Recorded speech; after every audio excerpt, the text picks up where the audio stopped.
IB Nation, welcome back to another edition of the Irish Breakdown Podcast.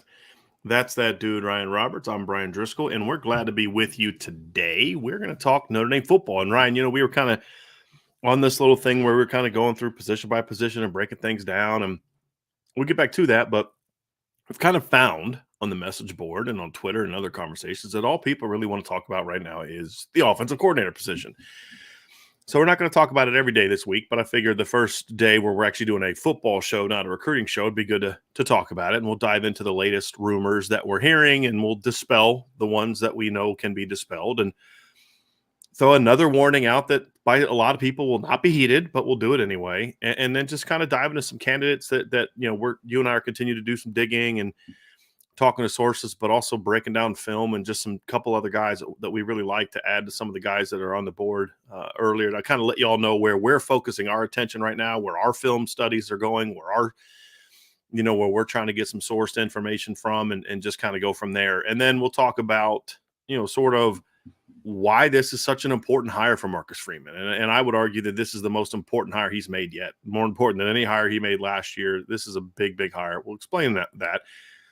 And then, Ryan, I felt it was worth talking about Alabama's hires, right? Because, number one, it's somewhat related to Notre Dame because one of the guys they hired was from Notre Dame. And I think number two is, Notre Dame's trying to chase those programs. And the moves Notre Dame makes is going to help them close the gap or not. And then the moves that Alabama makes is going to either pull them further ahead or maybe bring them back down to the pack a little bit. So we'll talk about that as well here during the show. And, of course, we'll do the mailbag, Ryan. We'll always end our shows – well, almost always – end our shows with those. So if y'all want to throw some mailbag questions in there, go ahead, and we'll bring them some super chats during the show if they're related to the topics we're discussing. So have some fun with that.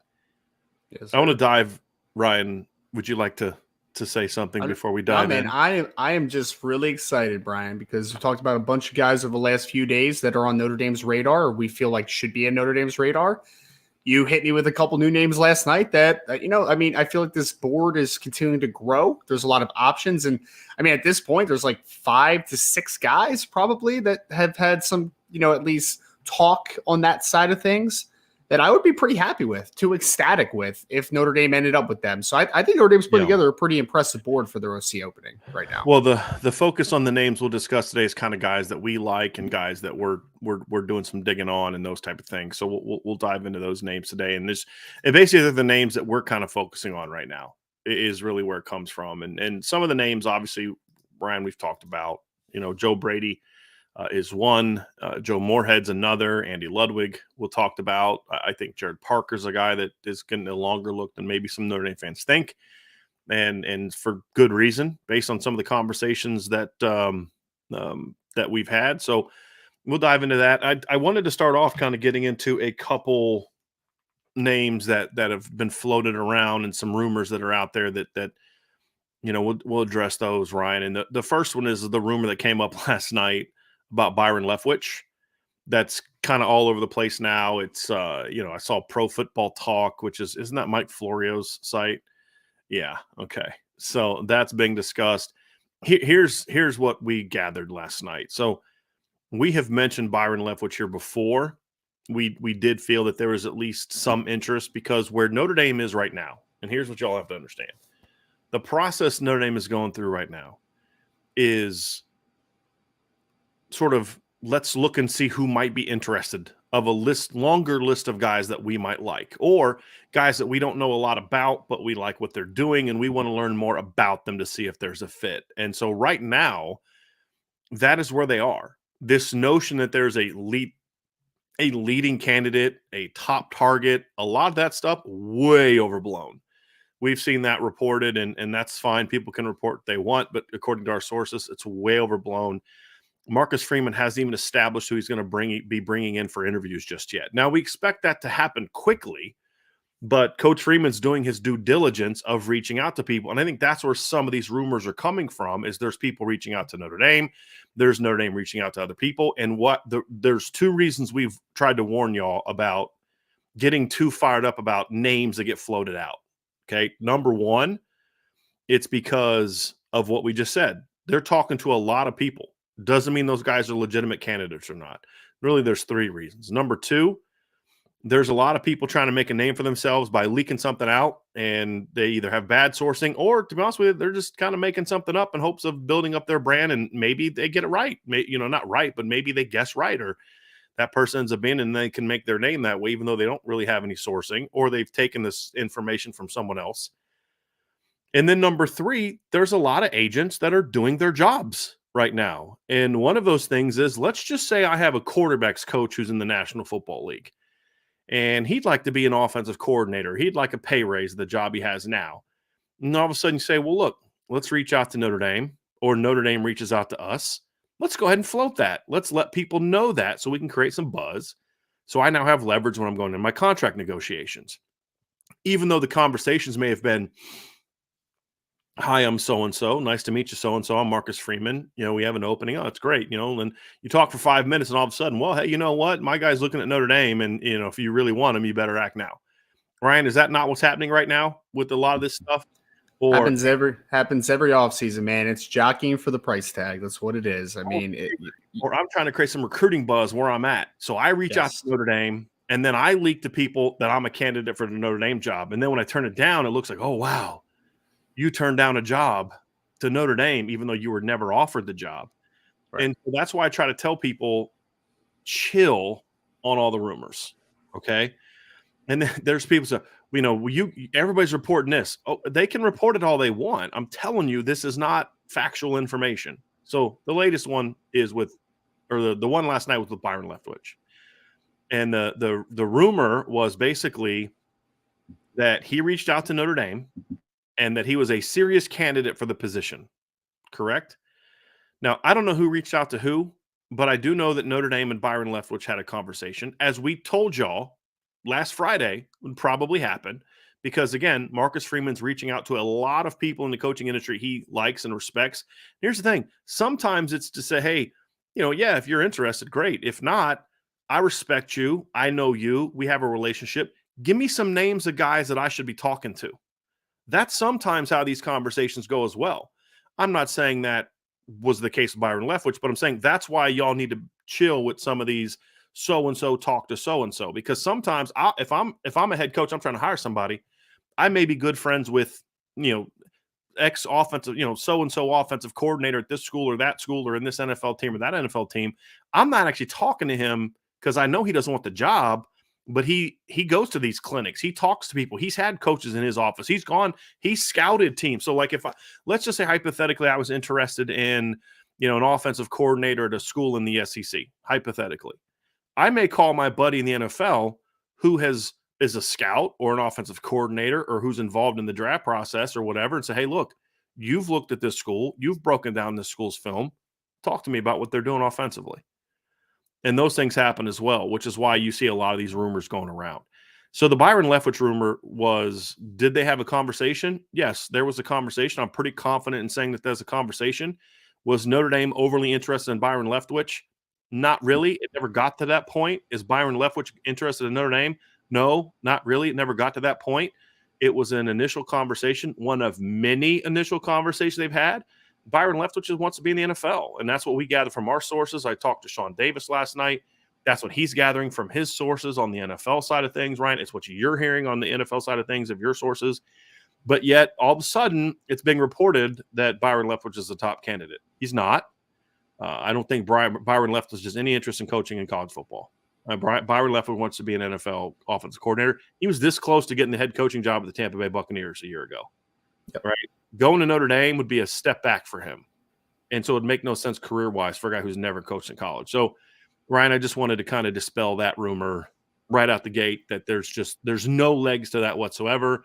I'm not saying a conversation wasn't had, but the degree to which it was reported last night that he was a top candidate, that he reached out, pursued the job, that is very much false from everything that we've been able to gather from many sources. And everyone said the exact same thing. That ain't happening. I love when this news gets out, Brian, and then people, like this has never happened before, right? I mean, just look at every NFL draft season ever when you hear about X team is willing to trade up. They're willing to give up 3 first-round picks to get up to number 1 overall. And that team doesn't make the trade. And then some other team makes an ill-advised trade because the demand seemed like it was higher than it actually was. Like that's it's where we are in this universe, man. And I mean, we talked about it, right? We talked about literally on yesterday's recruiting hour show. We talked about the Byron Leftwich thing, and we talked about it on Friday as well. Just not super. It just was never a tangible, realistic thing, right? And that's what I have no reason to think otherwise at this point. You obviously have no reason to think otherwise. Like, it was just the name that's getting floated out there. I feel like it's almost like you're making a recruiting board in 2024, right? It's like some people are freaking out about some of these offers that are getting extended. But look, that doesn't mean that they're the priority. That doesn't mean that they're the guy they're going to get after. It's just you're having a conversation, you're building a relationship, you have some interest. Doesn't mean that it's tangibly something that's going to go any further than an initial conversation or an initial relationship, right? Because at the end of the day, the coaching world is built off of relationships. So you never know who you're going to come across in the future. Maybe it'll be good for Byron Leftwich to know Marcus Freeman in the future for some reason, right? Job related. And vice versa. Exactly. And vice versa. It's networking. And the coaching world, as you know, and I think most people do know, this isn't even just coaching. This is a professional environment. It's good to network. It's good to know people. It's good to have those conversations. It doesn't mean it has to go further than that. It's not always about, I want to work for you, you want to work for me. Sometimes if you're Marcus Freeman, it's good for you to have good relations with these NFL teams. Why?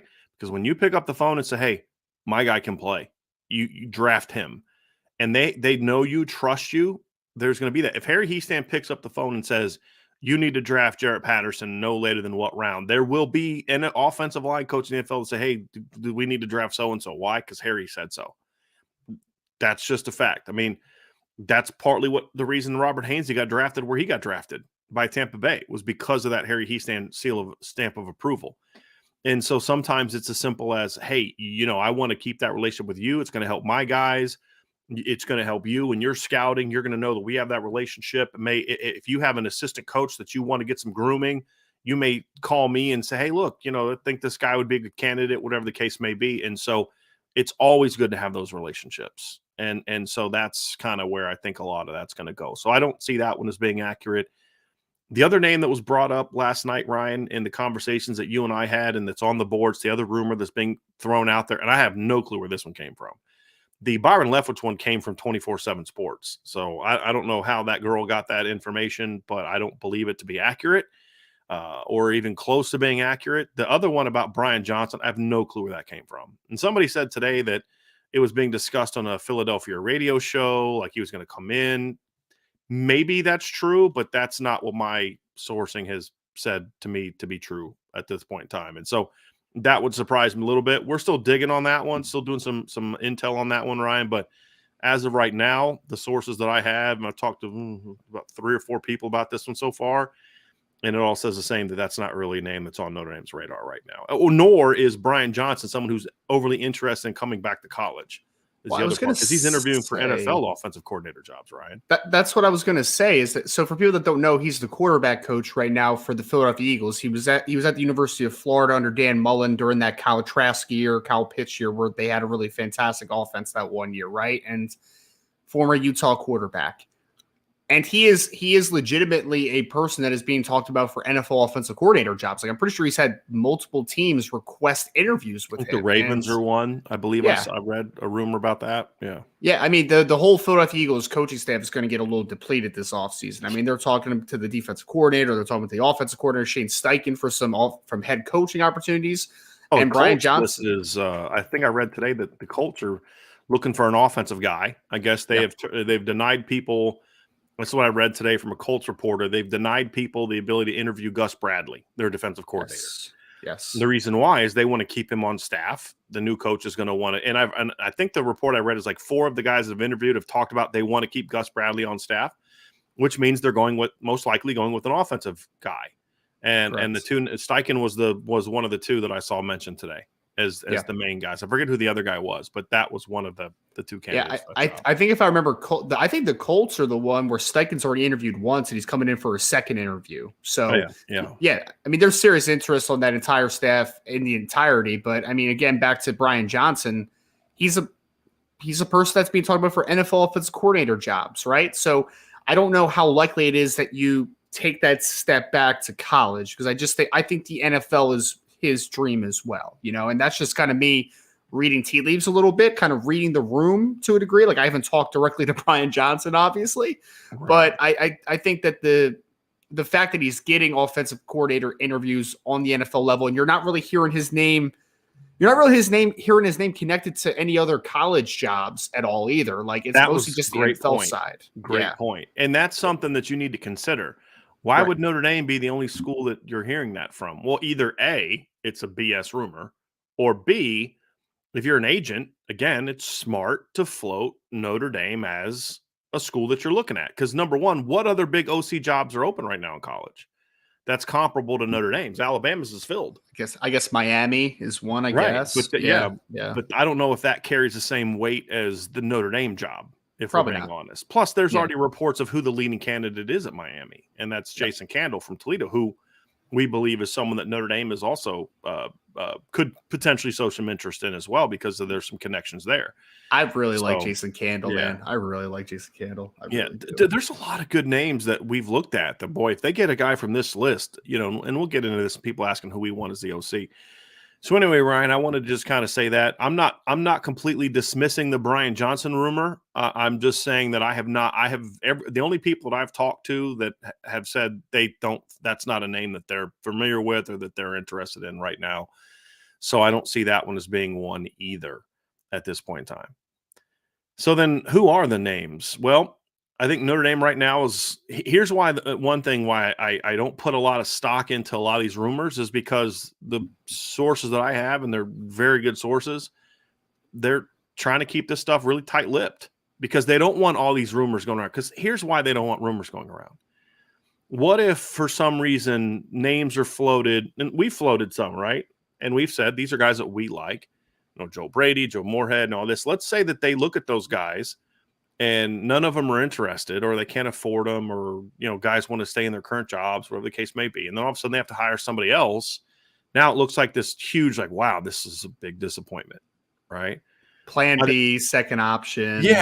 And so that's why what we've tried to do is keep our list broad and try to stay away from these are the top two candidates, because I don't think there are top two candidates right now, according to the people that I've talked to. There's a group of guys that the staff is interested in learning more about, which is, I think, smart. If you zero in on a guy that you may know or like, then you may miss on, we've said this before, you may miss on someone that may end up being a better candidate because you were zeroed in on this. So I think they're keeping an open mind. So I don't think as of right now, do I expect over the next 24 to 48 hours a group of top candidates to emerge? There's a good possibility. I asked about the Heather Dinich report yesterday, where Heather Dinich reported that she is being told by sources that they're kind of just talking to people over the phone, which matches with what we've said, and that there's a chance that they're going to start doing interviews kind of late into the week and then early next week. That tracks with the information we've had as well. And I don't always agree with Heather Dinich's conclusions on things and her takes, but her news reporting is really good. And she doesn't go running off with just heard it from one person and just runs with it without doing some sort of verification. So I think she's one of the few actual trustworthy reporters that remain in college football. And so when she says that, it's like, okay, that tracks with what we've been told. Let me do some digging. And based on what we've heard, Ryan, that sounds like kind of the plan that they're looking at right now, assuming they're able to kind of get things narrowed down a little bit. Yeah, and I know there was somebody posted on the board and was like, the silence is deafening. I'm just like, can we let this a couple of days? It's like at that point it was like 24 hours into the announcement about Tommy Rees. It's just like, guys, we're getting there, I promise. Tommy Rees is a great example. Yeah, because there's this perception that Tommy Rees was like the fifth or sixth guy that Alabama looked at, when in reality we've only been able to confirm that one guy was offered the job, and that was Grubb. That's it. But there's this impression that, the Joe Moorhead turned him down. Joe Moorhead never turned him down because he's never offered the job, right? Jeff Lebby turned him down. Jeff Lebby didn't turn him down because he was never offered the job. So there's this perception that, they had to go all the way down to their fifth or sixth candidate, Tom Rees, when in reality, that's not accurate, right? Yeah. So I think that's why we need to be careful with some of this stuff that's kind of going on. So So we'll kind of continue working with the list that we have. It's a broad list, and some of the names that we've looked at, Ryan, I think Joe Brady, we said from the beginning that is unlikely, but I do know that there's some level of relationship with him and Coach Freeman.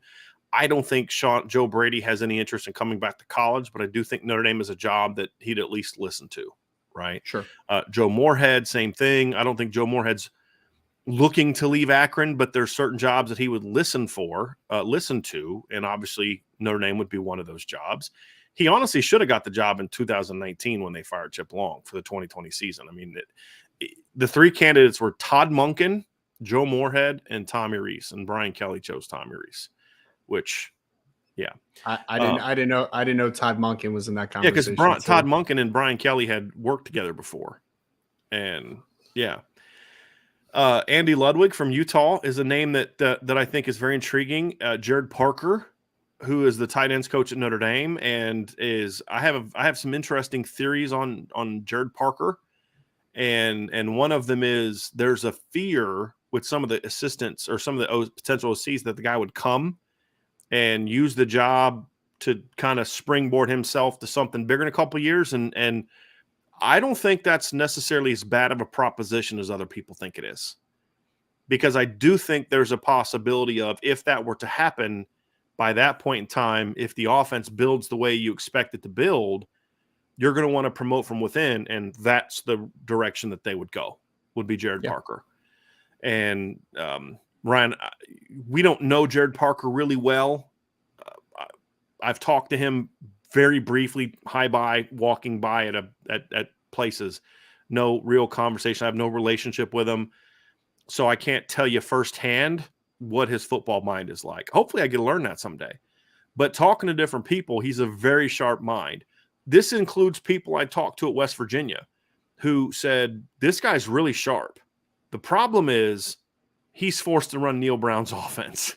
And Neil Brown wants things done a certain way, and that's the problem, which is why it was also a problem this year and before Jared Parker, and why Neil Brown ultimately is probably going to get fired, because he meddles too much in an offense, and he's not a good enough offensive mind to meddle at that level. So Jared Parker is a very interesting name, whether it's this go-around or the next go-around.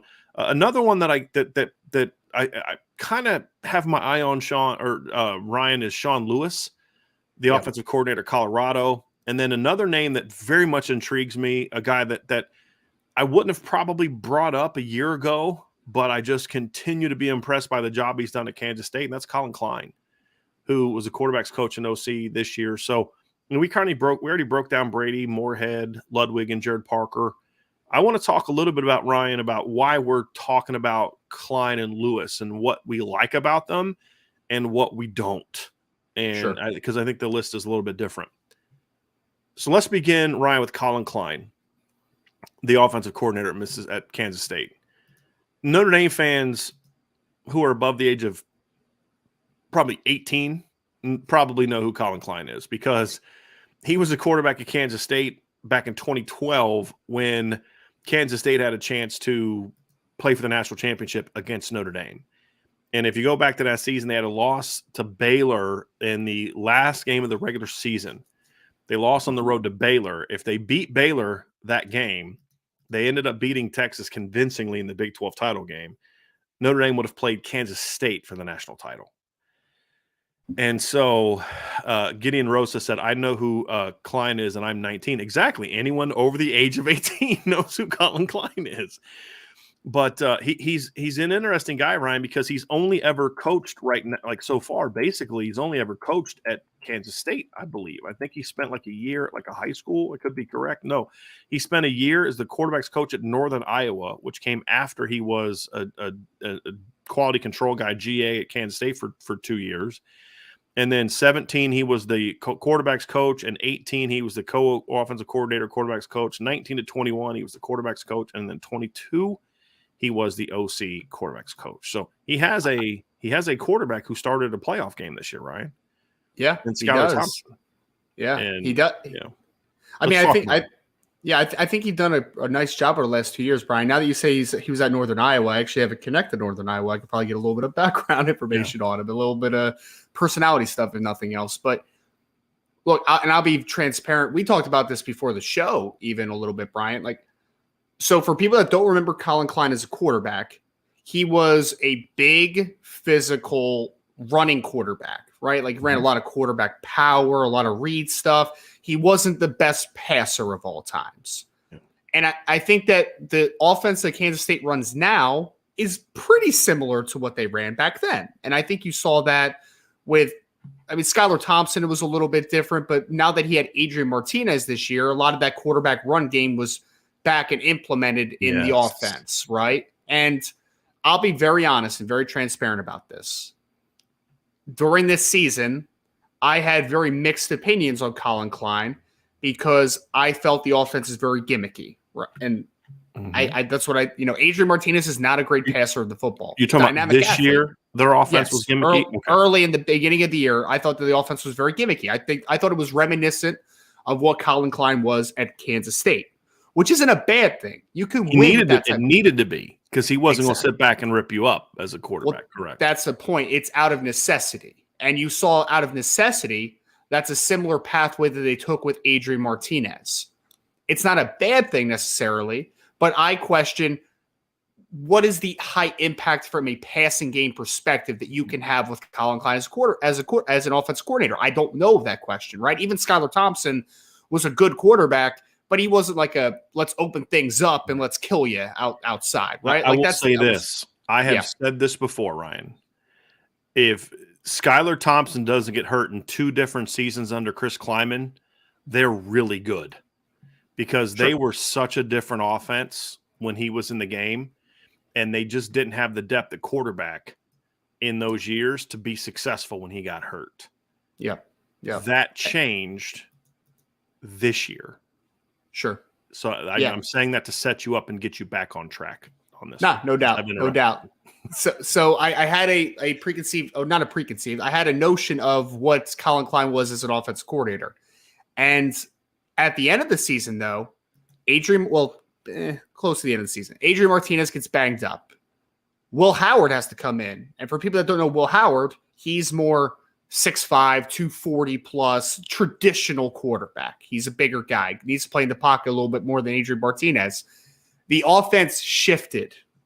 And in my opinion, the offense didn't take a step back. It was just different. And he showed me a level of sophistication to be able to go from little gimmicky quarterback run-centric offense to more of a traditional offense, and to show different looks, some 12 personnel, to be able to work the passing game more from a in-pocket perspective than RPO and just get out on the edge and do all that type of stuff that you have to do with an Adrian Martinez. So I was very impressed at the end of the season by Colin Klein, because I left saying that guy can work with what's around him. He is not just a one offense guy that this is the only system that he can work it within. It's the only system that he can coordinate. The offense under Will Howard was much different than Adrian Martinez. So that shows me guys got to be smart. You can't implement and be able to be that successful making that transition if you don't understand your offensive structure inside and out. So I'm impressed. He's still a younger guy, obviously. He hasn't been coaching incredibly long, but he's a sharp guy by my estimation, and things that I have heard, and I'll have probably some more intel on him during this show that I know now that he's at Northern Iowa. But an impressive kid that I think deserves a long look, because there's some upside there, I think. There's some upside there. The thing, too, Ryan, is a guy like him and some of these names we've looked at who haven't been coordinators for very long, he'd be one of them. Brian Johnson has been a coordinator at different stops, but he hasn't been a coordinator for a long time. I mean, he played against Alabama in 08. He's not that old.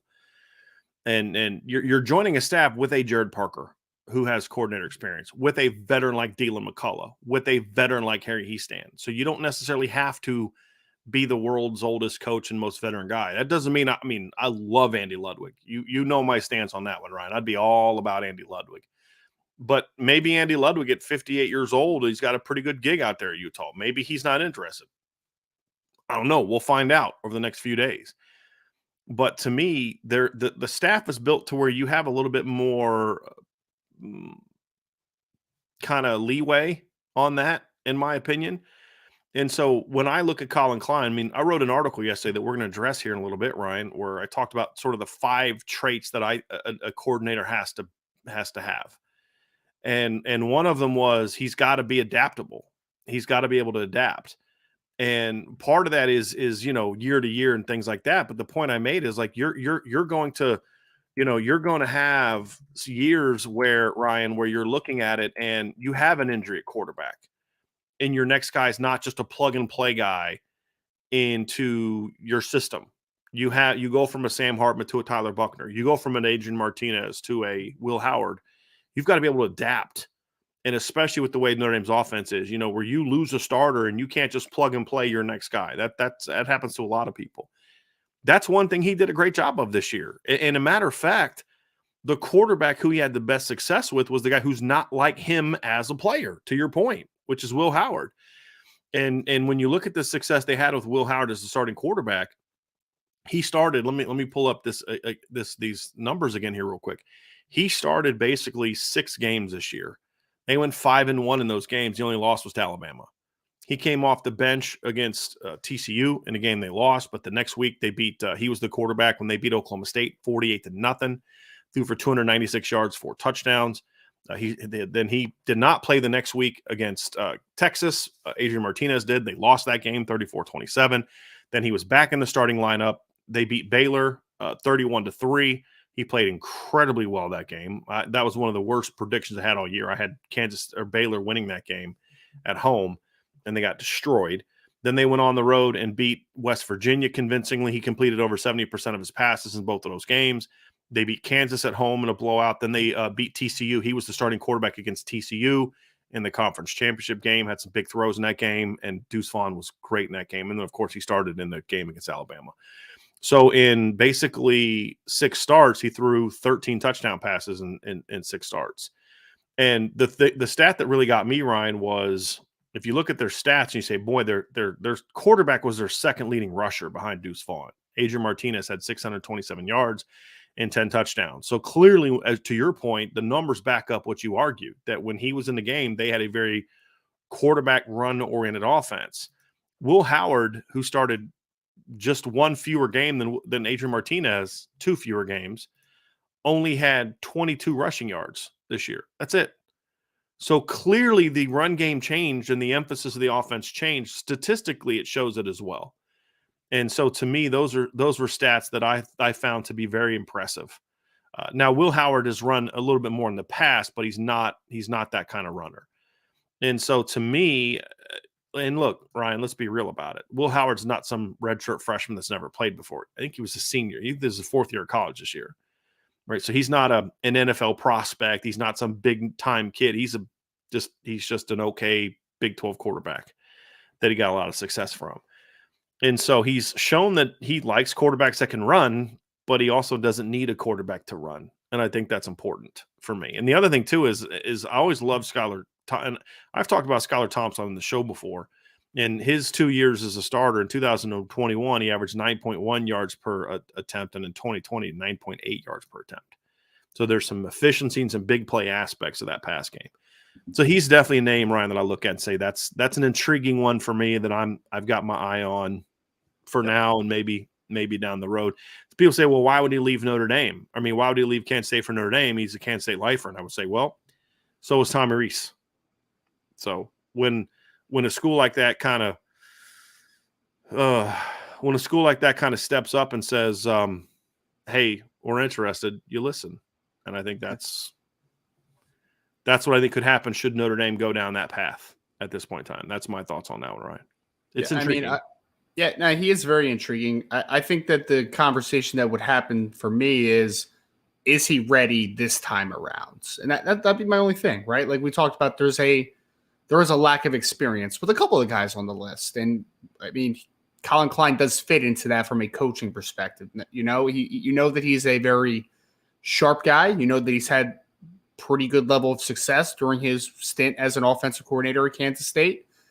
But is he ready to go from Kansas State to Notre Dame, right? Like that's a big jump that obviously is going to happen. So I think that it's a intriguing one. I mean, again, there's a couple of intriguing names on the list. I mentioned Jason Candle that, briefly. Like, there's some guys that maybe aren't considered the guys that everyone wants to talk about. So they're kind of on the outlier list for whatever reason. But I do think that Colin Klein deserves a long look for obvious reasons, because he's shown that he can get a level of success. He can orchestrate. And I mean, let's be honest about Kansas State for a second too, right? Deuce Vaughn is a very talented football player, although being 5'5", 5'6", 175 pounds. But outside of Deuce Vaughn, it's not the most talented group of all time. Malik Knowles is an okay wide receiver. Ben Sinnott is a solid tight end. Adrian Martinez and Will Howard are solid college quarterbacks, but none of those scream high tier type of talents. And Colin Klein's got a lot out of them. He has. And that's what impressed me about Andy Ludwig that we've talked about so much. The fact that he's taken good football players at Utah and been very successful with them, probably higher than what their talent level is. And I think Colin Klein's done a little bit of that at Kansas State, where he's taken some good to very good college players that maybe aren't the greatest athletes of all time, and he's gotten a lot out of their profiles, right? So imagine him with a higher level of talent. That's the intriguing part, is that you look at him and say, if you got that out of Malik Knowles and Ben Sinnott, what could you get out of Tobias Merriweather, Mitchell Evans, and the running back group and the quarterback position that you have at Notre Dame? So I look at that and say there's high intrigue there, because if he got that much out of a lower level of talent compared to Notre Dame, what could he get if he had all the resources that he would have in South Bend? Yeah, you say that about a lot of guys. There's a lot of different guys I look at like that. Let's look at the next name, Ryan, and that's Sean Lewis. Now, this is an interesting one that you hear kind of floated around and discussed. And I don't know how legitimate this guy would be as a target at Notre Dame, but I think he's definitely a guy to worth keeping an eye on. And the reason why is, there's some connections there, right? He is a guy that's been in the Midwest. He was obviously at Kent State in Ohio the last couple of years, and is a guy that has coached at Syracuse and Bowling Green and Eastern Illinois, Akron. I mean, so he's a Midwestern guy, played at Wisconsin. And so there's a lot of intrigue there. Here's the thing, though. He was hired this offseason by Deion Sanders of Colorado. Now, we have seen guys get jobs before and leave. Andy Ludwig did that at one point in time in his career. He got hired by I think it was Kansas State hired him.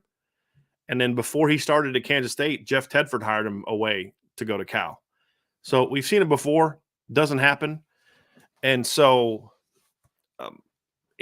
I don't think it eliminates him as a potential guy if there's interest there from Notre Dame. Some things I like about him, Ryan, really good ground attack. His offenses run the ball well.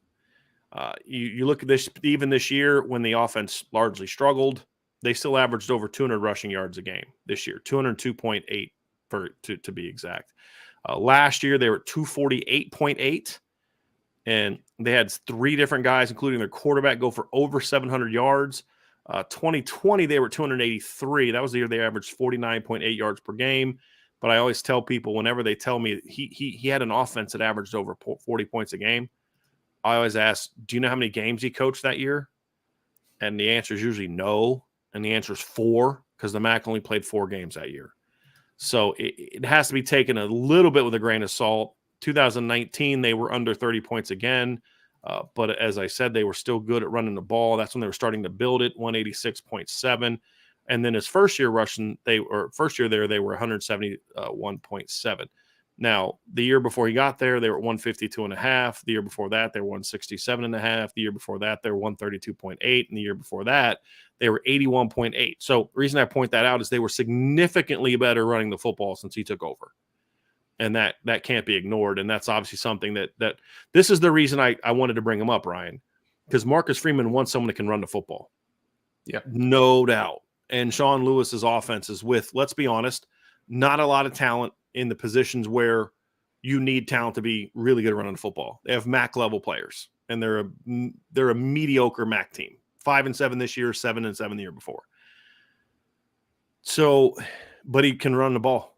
That's the thing, Ryan. I mean, last 3 years, they're averaging over 200 yards a game. There's not a lot of teams in college football that have averaged 200 yards a game in each of the last 3 years. And I think that's kind of what you look at them for. And they've done a really good job of developing receivers, even though their pass game's not overly dynamic. I mean, they had a receiver on their board this year in Dante Cephas, Ryan, where if he would have transferred to Notre Dame, we'd have been ecstatic. Devontae Walker was a pretty darn good player for them this year. Yet overall, their pass game wasn't that good. And I think that's one of the things that concerns me a little bit, to be completely honest with you. Their pass game was a lot better with Dustin Crum than it was with Schlee this year. Schlee, I think, transferred to UCLA, right? UCLA, yep.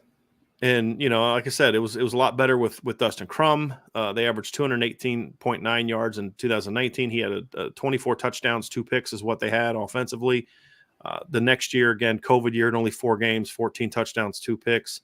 And then Crum's last year, they were 21-6. Not great throwing the football that year. Here's my big concern about it, Ryan. What I love, they run the ball really well. What I don't love, it's a true college spread offense. I mean, it is 11 personnel, 10 personnel, a mess of the spread offense RPOs. It's sort of a gimmicky run game a little bit.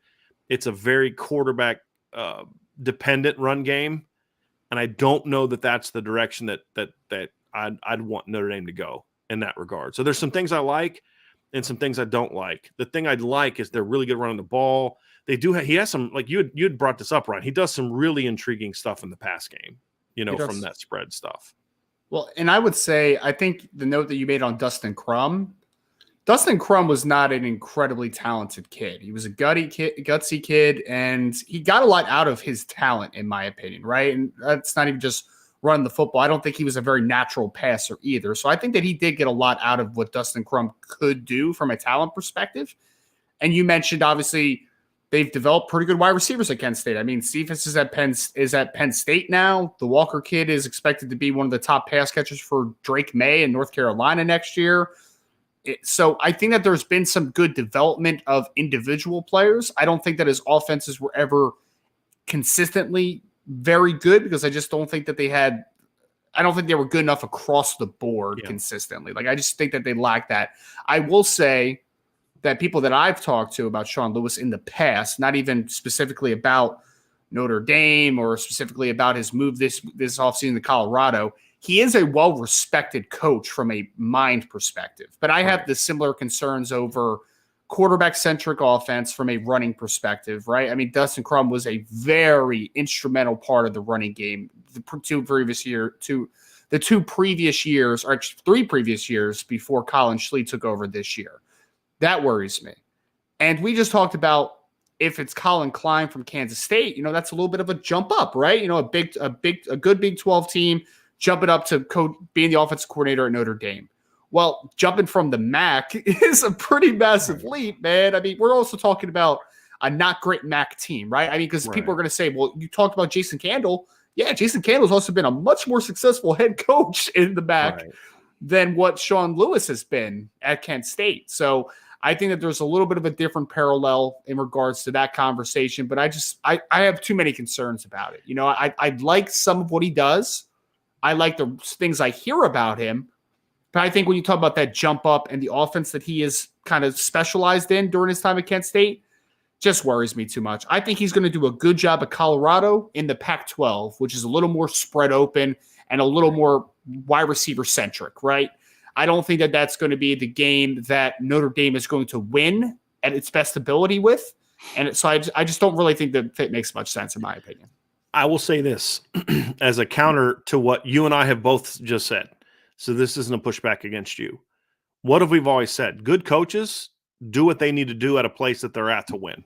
Adapt. And the reality is, he doesn't have great linemen. He doesn't have great backs. And they've had very good receivers. I mean, their receiving core this year, Ryan, is a Big Ten caliber receiving core. No doubt. Just flat out. Matter of fact, I'd say they're probably in the top 5 of Big Ten receiving cores this year. Would you agree with that? That's why I'm using the Big Ten specifically, because it's a different animal when it comes to great receiving cores. As we said, Dante Cephas, if he would have transferred to Notre Dame, you and I would have been thrilled to get him this offseason. And he was not their leading the score. So a guy that doesn't have a great passing quarterback, a guy that doesn't have great linemen, NFL guys, a guy that doesn't have necessarily future NFL running backs, but has really good receivers, is going to do what? He's going to spread the field and run that kind of offense. So that would be the interesting thing I'd want to look into, because I think a lot of times we as can make mistakes of, well, hey, this guy did this there, so that must just be who he is, when in reality, it's like, no, I did that because I had to do that. That's what we need to do to win with the talent I could get there. I could go down to Florida and steal some kid. I could go to Pittsburgh and find a sleeper athlete like Dante Cephas. But I couldn't recruit linemen. I couldn't recruit kids to come there that could play at the NFL at that level. You know, I was able to sneak into North Carolina and get a Devontae Walker that for some reason all the ACC schools passed on. You know, those are the things that he was able to do, but he couldn't recruit the big boys. He couldn't recruit the backs. He couldn't recruit those players. So he did what he had to do. And if that's true, that's why I would want to have a conversation with him, because he did really well with that. He did get a lot out of the talent that he had, because, you know, you could look at his record and say, yeah, he didn't have a great record, right? He went 24-31 at there, but he went 15-15 in his. Actually, he went 22-21 in his last 4 years. He went 2-10 in his first year. But if you go back and look at what Kent State was before he got there, they were 4-8, 2-9, 3-9, 3-9, 2-10. And then Sean Lewis goes 2-10, 7-6, 3-1, 7-7, and 5-7, and gets to 2 bowl games. And so, you know, you look at it. In the one bowl game that he made too, which was, I guess, the 2019 season, they actually beat Jordan. Yeah. Well, the first one he went to, though, they beat Jordan Love and Utah State that year in the bowl game. By 10, 51-41. Yep. Yeah. Had a great fourth quarter comeback that game. So, yes, you are correct. Had 550 yards. I'm looking at it now. 550 yards of offense, 252 rushing yards, 298 passing yards. Quarterback went 22 of 27. Dustin Crum did. Dustin Crum was wild that game, man. He was 21 wild. of 26. So they must have had somebody else like throw another pass for 10 yards. Like probably, I don't know who. It doesn't say here. But, yeah, Ryan. And then their second bowl game, they played Wyoming and lost 52-38. Wyoming scored 17 points in the fourth quarter. They scored 14 points in the fourth quarter. They still scored 38 points. And that's the other thing, too, is they had 656 yards of offense. They had to do that. That's the only way that they could win games. They're not shutting anybody down. They had to kind of have that crazy up-tempo offense. And so those are the things I look at, Ryan, and say, I would have to – a guy that took Kent State from being terrible to a bowl-caliber team 3 of his last 4 years, one of those being, you know, the COVID year, the way that team was playing, if it would have been a full year, they win the MAC, you know, or they're at least they're high enough in the MAC to get to a bowl game, right? So I look at it and say he's a guy that I would be willing to talk to and find out, okay, this is what you did there. What are your visions for what you want to do here at Notre Dame? And it may be different than what he'd want to do at Colorado, where he just got hired. You know, Colorado, this is what – because you and I have talked about him recently, and this is why we're bringing him up. Because one of the things you and I said was I thought that was a really good hire for Deion.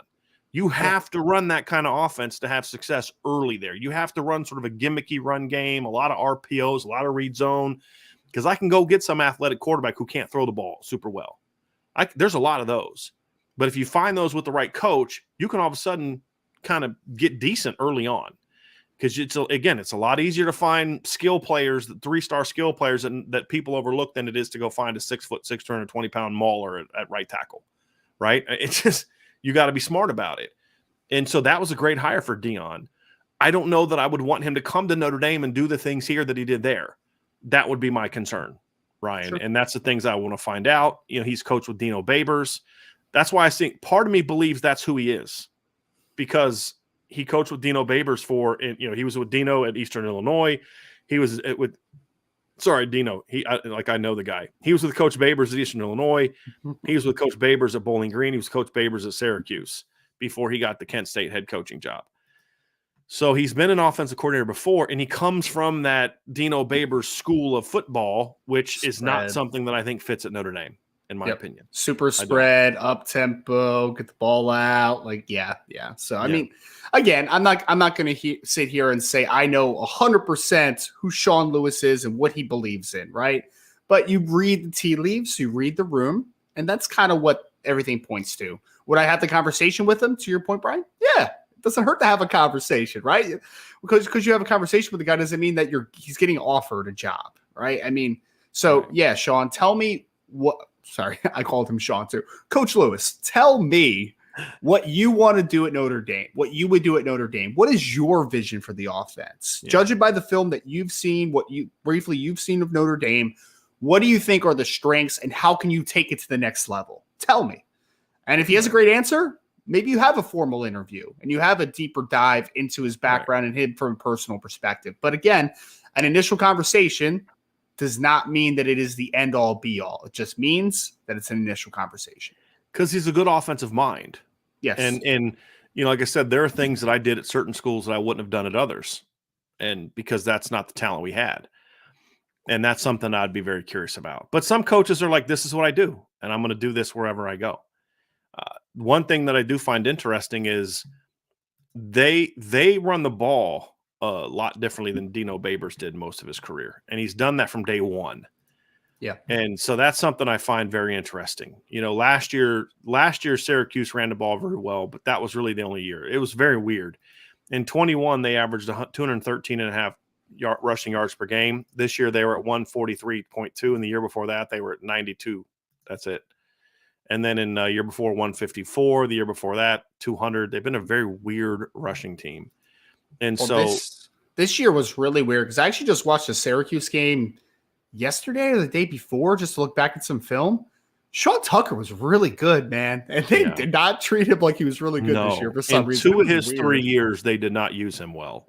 Yeah. They really didn't. And then they ran the ball a lot in 2018 when they were good. They were at 161.5 the year before that, 119.6 the year before that. So you look at it, Ryan, and you're like, actually 2015 he was at Syracuse. But then you look at his Bowling Green years, and they were 180, 173. So not the numbers that you're talking about from Sean Lewis in that same league. So like you said, it's if there's interest there from him, he'd be a guy to reach out to. And if you're Notre Dame, I don't care that Dion hired him. You're Notre Dame. If you like the guy and you think he might fit for you, give him a call, right? And that's why he's a guy that I would consider as well, Ryan, on top of the guys we've already discussed before.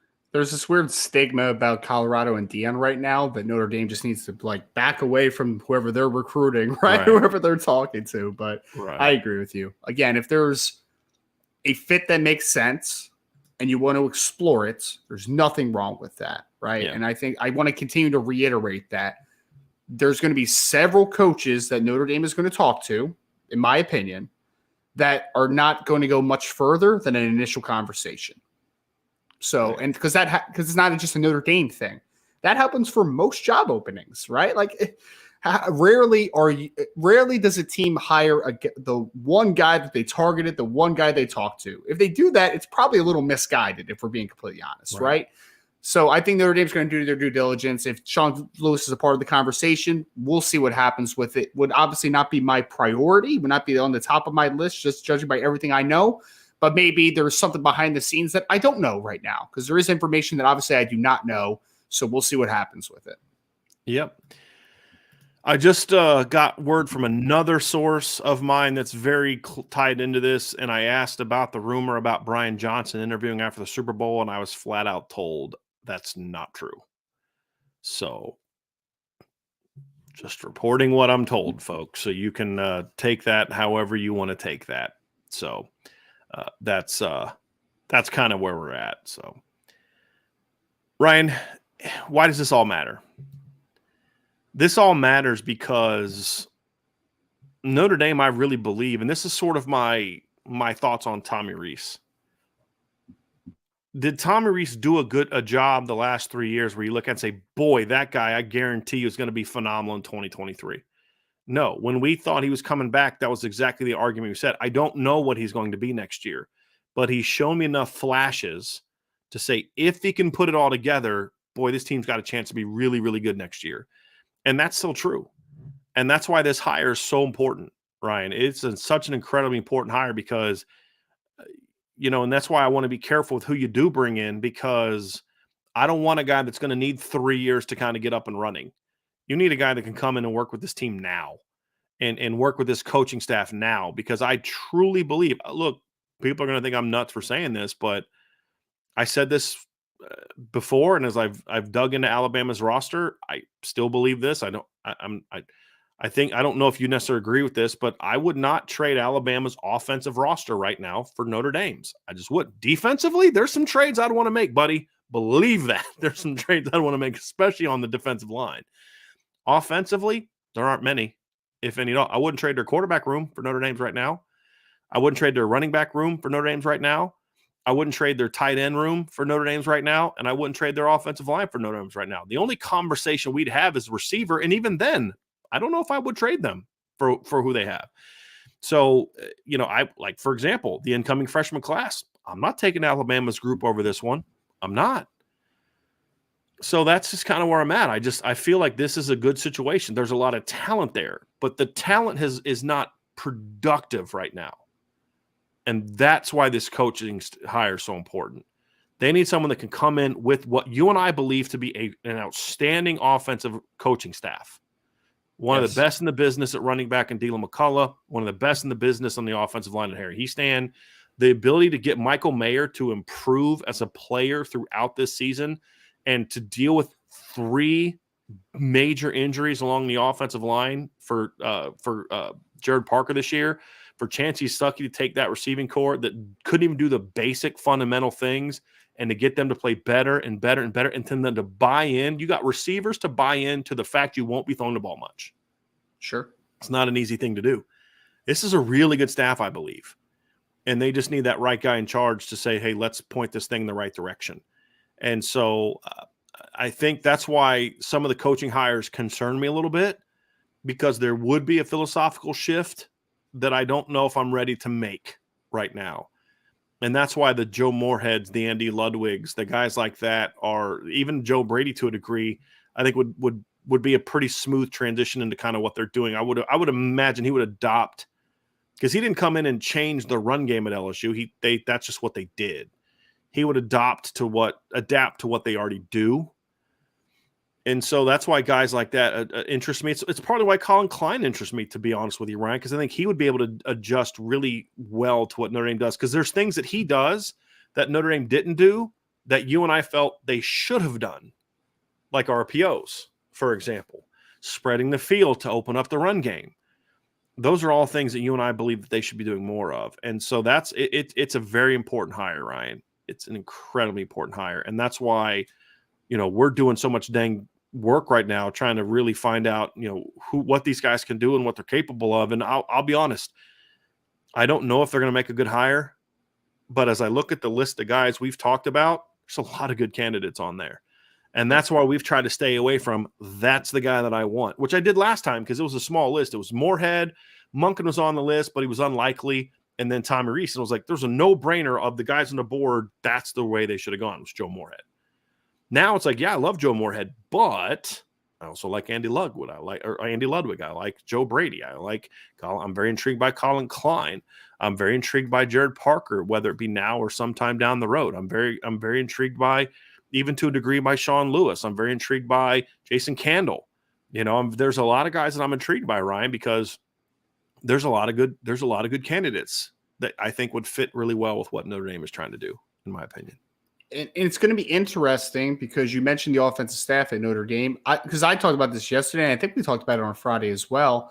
You have a lot of great resources around you, right? You have a young head coach that has shown that he wants the offensive coordinator to run his ship, right? He wants autonomy on that side of the football. Do what you do, and I'll be involved in it, obviously, but you run your offense and get this offense to where the point that it needs to be.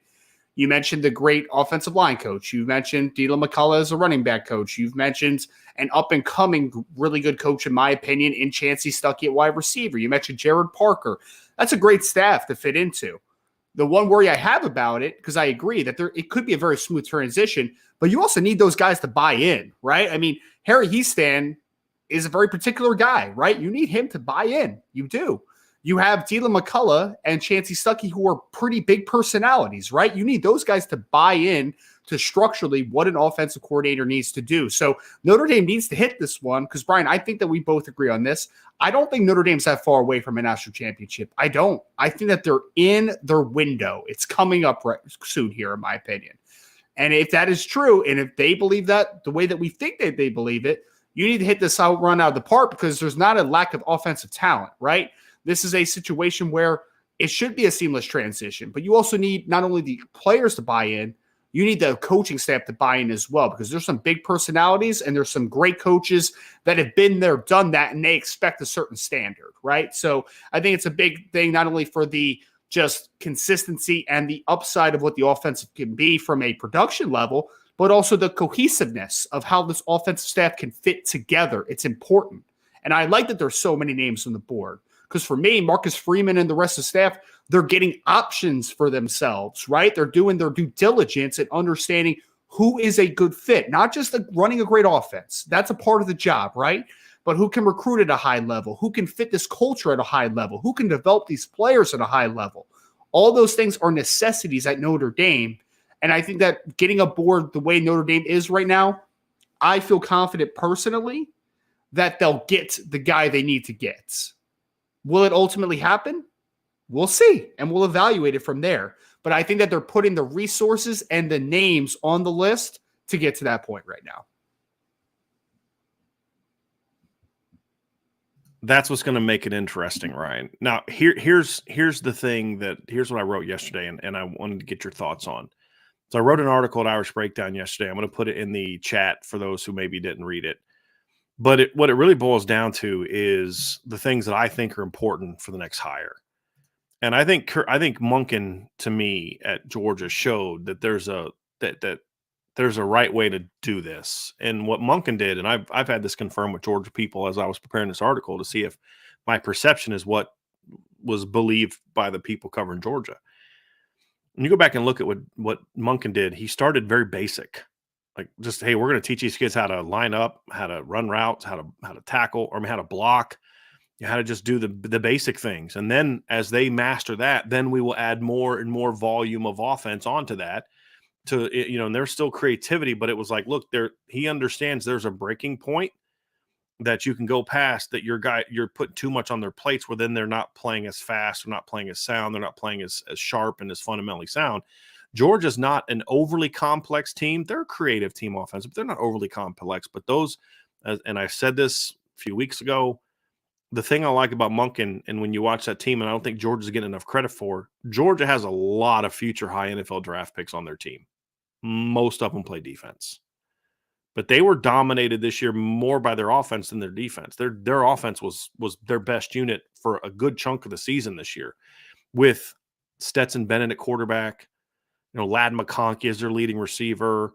They have good offensive line, but there's no Quentin Nelson, Mike McGlinchey, Ronnie Stanley trio on there like Notre Dame had in 2015.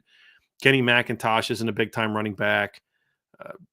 Kendall Milton was a 5-star, but he hasn't played like a future high NFL draft. None of them are James Cook, for example, right? Or the year that they had Nick Chubb, Sony Michel, and DeAndre Swift in the same backfield, right? And yet they still went out and scored 40 points a game and did all those things. Why? Because those kids knew how to play the game at a very high level. And then as they figured out the fundamentals, they built on more scheme, and they were hard to beat offensively. And to me, that's the direction you got to go. And so the first thing I talked about, Ryan, is whoever they hire has to be a teacher first. And scheme's important and adjustments are important, but we lose sight of the fact that you've got to teach these kids how to play the game. That's what college football is still all about. Heck, it's even in the NFL. Doesn't Nick Sirianni constantly talk about that? How they don't make these things super complicated. These kids, but what they run, they know like the backside of their hand, man. They know everything about it. They can adjust and they can adapt to it. Number two, you need a coach that understands the importance of being balanced. That doesn't mean 50-50 run pass splits. It doesn't mean 50-50 run pass yards. It means you need to be very good at both of these things. Or if a team can take away one, you can beat them with the other. And that's just how it's got to be. And there's been too many Notre Dame teams that were good at one but not the other. The 08-09 Notre Dame teams could throw the ball like champs, but they couldn't run it when they needed to. They couldn't run it hardly at all. And then you've got the 2015 team or the 2017 team that could run it as well as any Notre Dame team we've seen since Lou Holtz was a coach. They can throw it, and that's what cost them the Miami game. That's why we've always talked about like Lamar Jackson, and we kind of make that joke if they had Lamar Jackson. But the thing is, Lamar Jackson was a 3,000-yard passer in his last 2 years at Louisville. He could hurt you with his arm. Brandon Wimbush rarely could do that. They need to have someone that can put it all together. That's important. Somebody that has to be efficient and explosive. We've broken that down. You have to be willing to adapt and adjust. And it's, again, this isn't in-game. I mean, in-game adjustments are important, right? But they get overplayed a lot, to be honest with you, I think. You've got to be able to kind of coach on the fly, but sometimes it's like you're not going into halftime like people think and just completely changing your offense and defense. It's just not how it works. You're adjusting here and there, but it's not like fans put a little bit too much on the halftime adjustments thing, right? And it's important, and we'll talk about it, but it's not this end-all, be-all thing, but you've got to be able to do that. But more so, can you adapt and adjust from year to year? Hey, I don't have Joe Walton, Blake Fisher, my tackles anymore, so maybe we can't do some of the things we need to do, but here's what we're good at now, and let's adjust to that and build around that. And then the last part is you have to have recruiting success. I don't care how you get to it, you got to have recruiting success. So to me, if you've got to find someone that fits all of those categories, in my opinion. Ryan, what are your thoughts on those, and what are some things maybe that you feel are also important for this hire? Because why? Because we feel this team has a chance to compete over the next couple of years. Really do.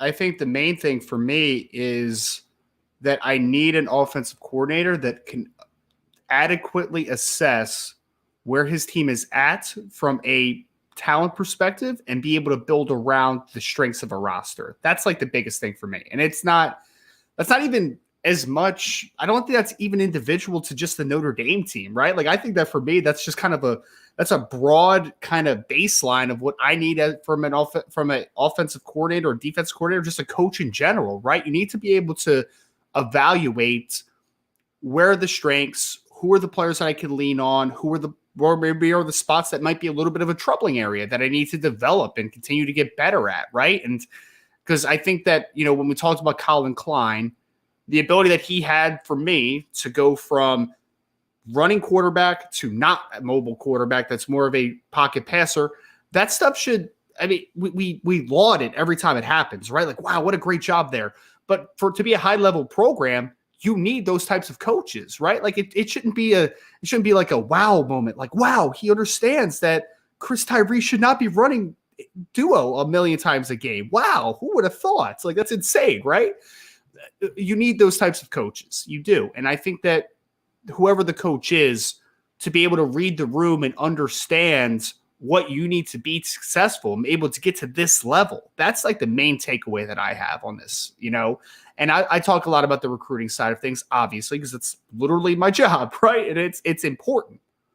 And it's especially important because I don't want a coach to come in that is going to halt momentum from an offensive recruiting perspective, right? You have momentum from a really good wide receiver coach and his ability to recruit. You have Terry Heastan, who has his reputation. D'Lo McCullough is a great recruiter. I think that Jared Parker has a lot of upside as a recruiter, although he hasn't gotten a chance to really flex those muscles so far at Notre Dame a ton. But I think that for me, it all comes down to the baseline.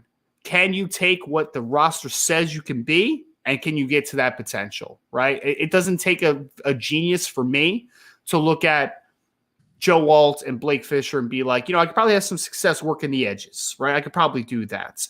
You have Sam Hartman in a quarterback. You have Tyler Buckner. They're two very different football players with how they win. If one of them is, God forbid, not unable to go in a game or gets hurt for a couple games, can you quickly assess and still get a similar production out of the quarterback position and still be to this level? So my main takeaway is always going to be, can you get the most out of the players you have? That shows me that you understand development, you understand what you need to do to be successful, and you understand how to adjust. All those things are vital in that regard of being able to get the most out of the talent that's around you. I feel like people are not listening to the show. They're in the chat, but they're not actually listening to the show. People are still talking about Byron Leftwich. Like, move on. It's not happening. So I feel like most people haven't, and this is no shade on anybody. It's really not, but I feel like most people just hear the big name and say that's the guy. Yeah. That's not always the guy. And then It's somebody not. just said, well, if he's not it, then so-and-so is the leader. Again, there is no leader right Yes. now. Yeah. Okay. They're putting a list together. They're vetting candidates. Then they will get down to their group of guys. I expect that to happen in the next couple days. But there is no leader. If someone's reporting that so-and-so is a leader, they may have heard that from somewhere. I'm not discrediting it, but I'm telling you, I have very good sources on this. Ryan, you know who my sources are on this? I'm telling you, there's not a leader. There isn't. Okay? I'm telling you. Byron Leftwich is, what would you say, 3% odds right now, Ryan? Is that too high? I think it's a little closer to 0 than 3, if we're being honest. But so just we're trying to help y'all here. I'd love to be able to tell you exactly how I know this, but just give me a little anyway. So that's where we're at, Ryan, with that. Before we move on to the mailbag, I did want to talk about Alabama's hires. Sure. So Alabama went into this offseason in a very unique position because they're replacing both coordinators. Both coordinators, and I'm using air quotes for those listening via the podcast, left for other jobs. I use air quotes, Ryan, because you and I believe, based on some of the people we've talked to, it was one of those, why don't you go look for another job kind of situations. You don't leave Alabama as the D coordinator to go to Ole Miss as the D coordinator if you can still come back to Alabama. Okay. And so his hires were interesting, Ryan, very interesting. Tommy Rees was obviously the hired offensive coordinator, and he hired Kevin Steele as the defensive coordinator. So I'm going to talk about both and whether we feel Alabama upgraded. There's going to be people in this chat that don't agree with either one of our takes, but we're going to give them to you anyway. Offensively, I actually think that Alabama upgraded. And even if Tommy Rees is exactly what he was at Notre Dame, I think he's still an upgrade over Bill O'Brien. Okay, because if you put Bryce Young on this year's Notre Dame team, they're scoring 40 points a game. If Tommy Rees calls plays still the exact same way that he called plays this year, he just is. And so, especially with the special teams that they had, you're not going to have him next year. And I've said this, I think it's a very unnecessarily complicated offense. It's an unnecessarily pro-style offense. Very few RPOs, very few of the college game. The run game was used, I would say, Ryan, and you tell me if you think this is unfair or if I'm being uncharitable. The run game at Alabama, numbers aside, they had some decent numbers, but in a lot of the big games, it was more of a we're going to try and keep you honest type of thing than it was a staple of it. And they had you look at a lot of their statistics this year running the football, they'd have big runs, that would rip off some big plays. A lot of their big yardage games were against bad teams. And, they ran for 114 yards on Tennessee. They ran for 29 against Mississippi State. They only ran for 137 against LSU. They ran for 108 in a close win at Ole Miss. And then they ran for 278 against Utah State. They ran for 273 against Louisiana Monroe, 228 against Vanderbilt, 317 at Arkansas, who had an awful run defense, 288 against Texas A&M, and 263 against Austin Peay. Very much padded the stats. And, the one thing about Tommy Rees that you and I said this offseason is I wonder if Nick Saban's going to try to go a little bit back to what he was before he went all pass happy. Well, Tommy Rees is kind of that guy. Because the one thing Tommy Rees is going to do, and he's got a very good offensive line coach to work with at Alabama, in my opinion, is Tommy Rees wants to run the football. He does. Notre Dame offered both of the incoming freshman backs that Justice Haynes and Richard Young both visited Notre Dame at different points in time. So you look at it and say, that's kind of going back in the direct. It's not fully going back to the Jim McElwain era, but a lot of motions and shifts, a lot of 12 personnel, a lot of things that Sark did. Sark used a lot of 12 personnel to do the things that he did. Now, Tommy doesn't run RPOs as much as Sark and Lane Kiffin, but he runs them a whole lot more than what Bill O'Brien did with him, in my opinion. So I think they upgraded a little bit there. And as people said, Tommy's got a very rough personality. He's going to seem nice compared to Bill O'Brien. So I actually think that they upgraded. I wouldn't say it's like this huge upgrade, but I think that Tommy Rees is, to me, a better fit for what they're trying to do than what Bill O'Brien was. That's my thoughts on that one, Ryan. What do you think? I think he's an upgrade as well. And it's let me be nice here. Let me pick my words wisely.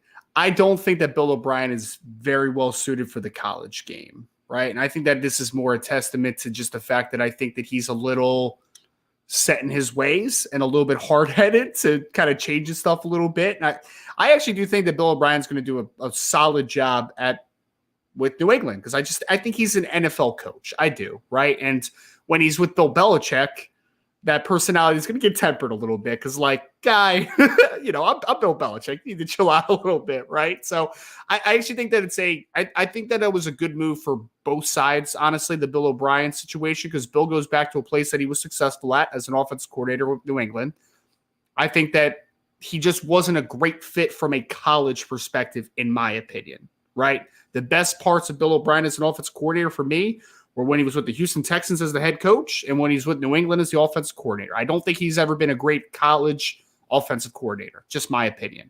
So I think that Tommy Rees presents a higher upside to him. There's no doubt, right? I think the best of Tommy Rees will be the best of Bill O'Brien in the college game. NFL might be a little bit of a different conversation, but I do think it's a slight upgrade. And also, look, at some point, you just need change too, right? In this, again, this isn't as much a knock against Bill O'Brien, but you kind of saw what Bill O'Brien's going to be at Alabama, right? That's what he's going to be.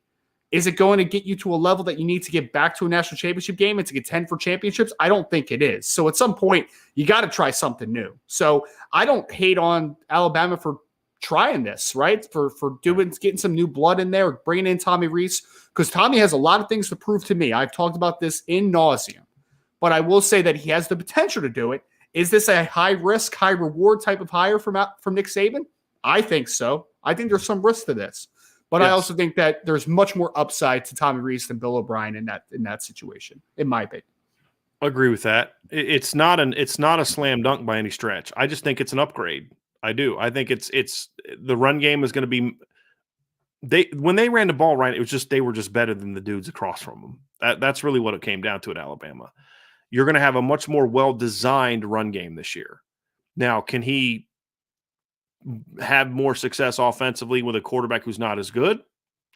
We're going to find out, because I don't care if Ty Simpson is what all the recruiting services said he is, which I don't think he is, he's still not in the same stratosphere as Bryce Young. I think Bryce Young masked a lot of the warts of Bill O'Brien the last couple of years, in my opinion. So we'll see how it goes. Now, defensively, I don't think they upgraded. Look, I think Pete Golding is not a very good coach, but I have a very low opinion of Kevin Steele as a defensive coordinator. Very good recruiter, but that's not Alabama's problem. Right. Alabama's problem was coaching, and their coaching was a problem on defense, and I don't think they really fixed that problem. You're talking about, you look at what Kevin Steele did this year at Miami, it wasn't good. I mean, it wasn't good at all, Ryan. And I know he's worked for him in the past, but this hire just was a head scratcher for me. They gave up slightly fewer points. They gave up a whole half a yard more points per play this year than they did last year at Miami.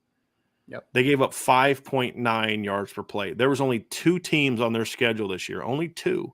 Virginia Tech, who had an abysmal offense, and Southern Miss were the only 2 teams on the schedule to have below 5.0 yards per play against them. Bethune-Cookman averaged 6.1 yards per play against them. Middle Tennessee scored 45 points on Miami, averaged 8.3 yards per play, 507 yards. And beat Miami. Don't forget that part. Miami by 45-31.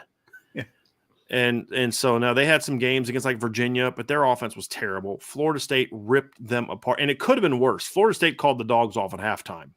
Yeah. I mean, you watched that game. They called the dogs off at halftime. And then Pitt went for 8 yards of play and 504 yards of offense against them in a 42-16 victory to end the season. That defense was a mess, an absolute mess. They were better in the year where everyone knew their coach was going to get fired at the end of the year. And so I don't see that as an upgrade. This is the guy that gave up 70 points in a bowl game to West Virginia when he's at Clemson, got fired. Then they bring in Brent Venables, and then Clemson goes on that run. I just have never understood, and I know how this business is, Ryan. We see it all the time. These coaches just keep getting recycled over and over and over and over, and this is going to be his third stint at Alabama, fourth stint at Alabama. Yeah. Why does he keep coming back? Because it's where he goes to kind of get rehabilitated from a reputation standpoint. But, I don't get that one. And it's not a shock that Alabama's defense in 2008 gets ripped up a little bit in the last two big games of the year, and he's their D coordinator. He leaves to go to Clemson, and the next year their defense is just unbelievable. I don't think that's a coincidence. We've seen this pattern. He leaves and somebody else replaces him. They've got good players to work with because he can recruit, but then they hire a defensive coordinator that can actually stop people, and then that's when they start really taking it to the next step. It's not a coincidence. Kevin Steele has 9 lives, man. It's wild. Seriously. He's like a cockroach. You just can't get rid of him, man. He just is still there. He can survive an atomic war. It just keep nuts. Coming back. It's wild. When I heard this one, Brian, I was so confused. I was genuinely confused because I'm like, okay, you made a high risk, high upside hire at offensive coordinator, right? Could flop. Could do well. We'll see what happens with it. There's some volatility to the offensive coordinator position now at Alabama. Defensively, I'm just did Nick Saban just settle for some guy that he knows? I just don't understand. Did nobody else want the job? That's the thing that I'm curious about. Did nobody want the job? I heard that he was one of the things we read is that he was trying to hire Todd Grantham, and he turned him down and is going to the Saints in a role. So yeah. It's strange. It's very strange. But when you look at him, it's kind of interesting because if you look, he spent a year. We talked about what he did at Clemson, right? Their defense was a mess.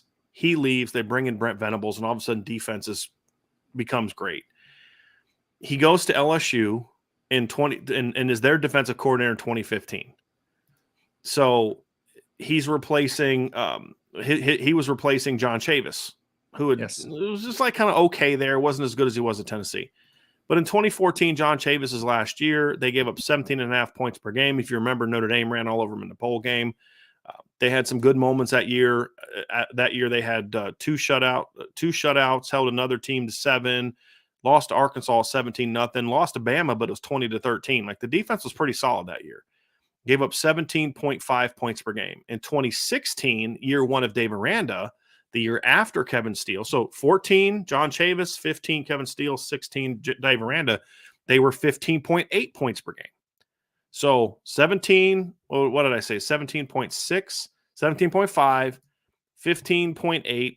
The 1 year with Kevin Steele, 24.3. It's not a coincidence. It's not that follow the patterns. Yep. And I just don't, the reason this matters is because I don't think Alabama took a step forward this offseason from a coaching standpoint. I really don't. I think there was an upgraded offensive coordinator. There's somewhat of an upgrade there, but I think the defensive coordinator job is a downgrade, and for a downgrade from a unit that wasn't very good to begin with. Yeah.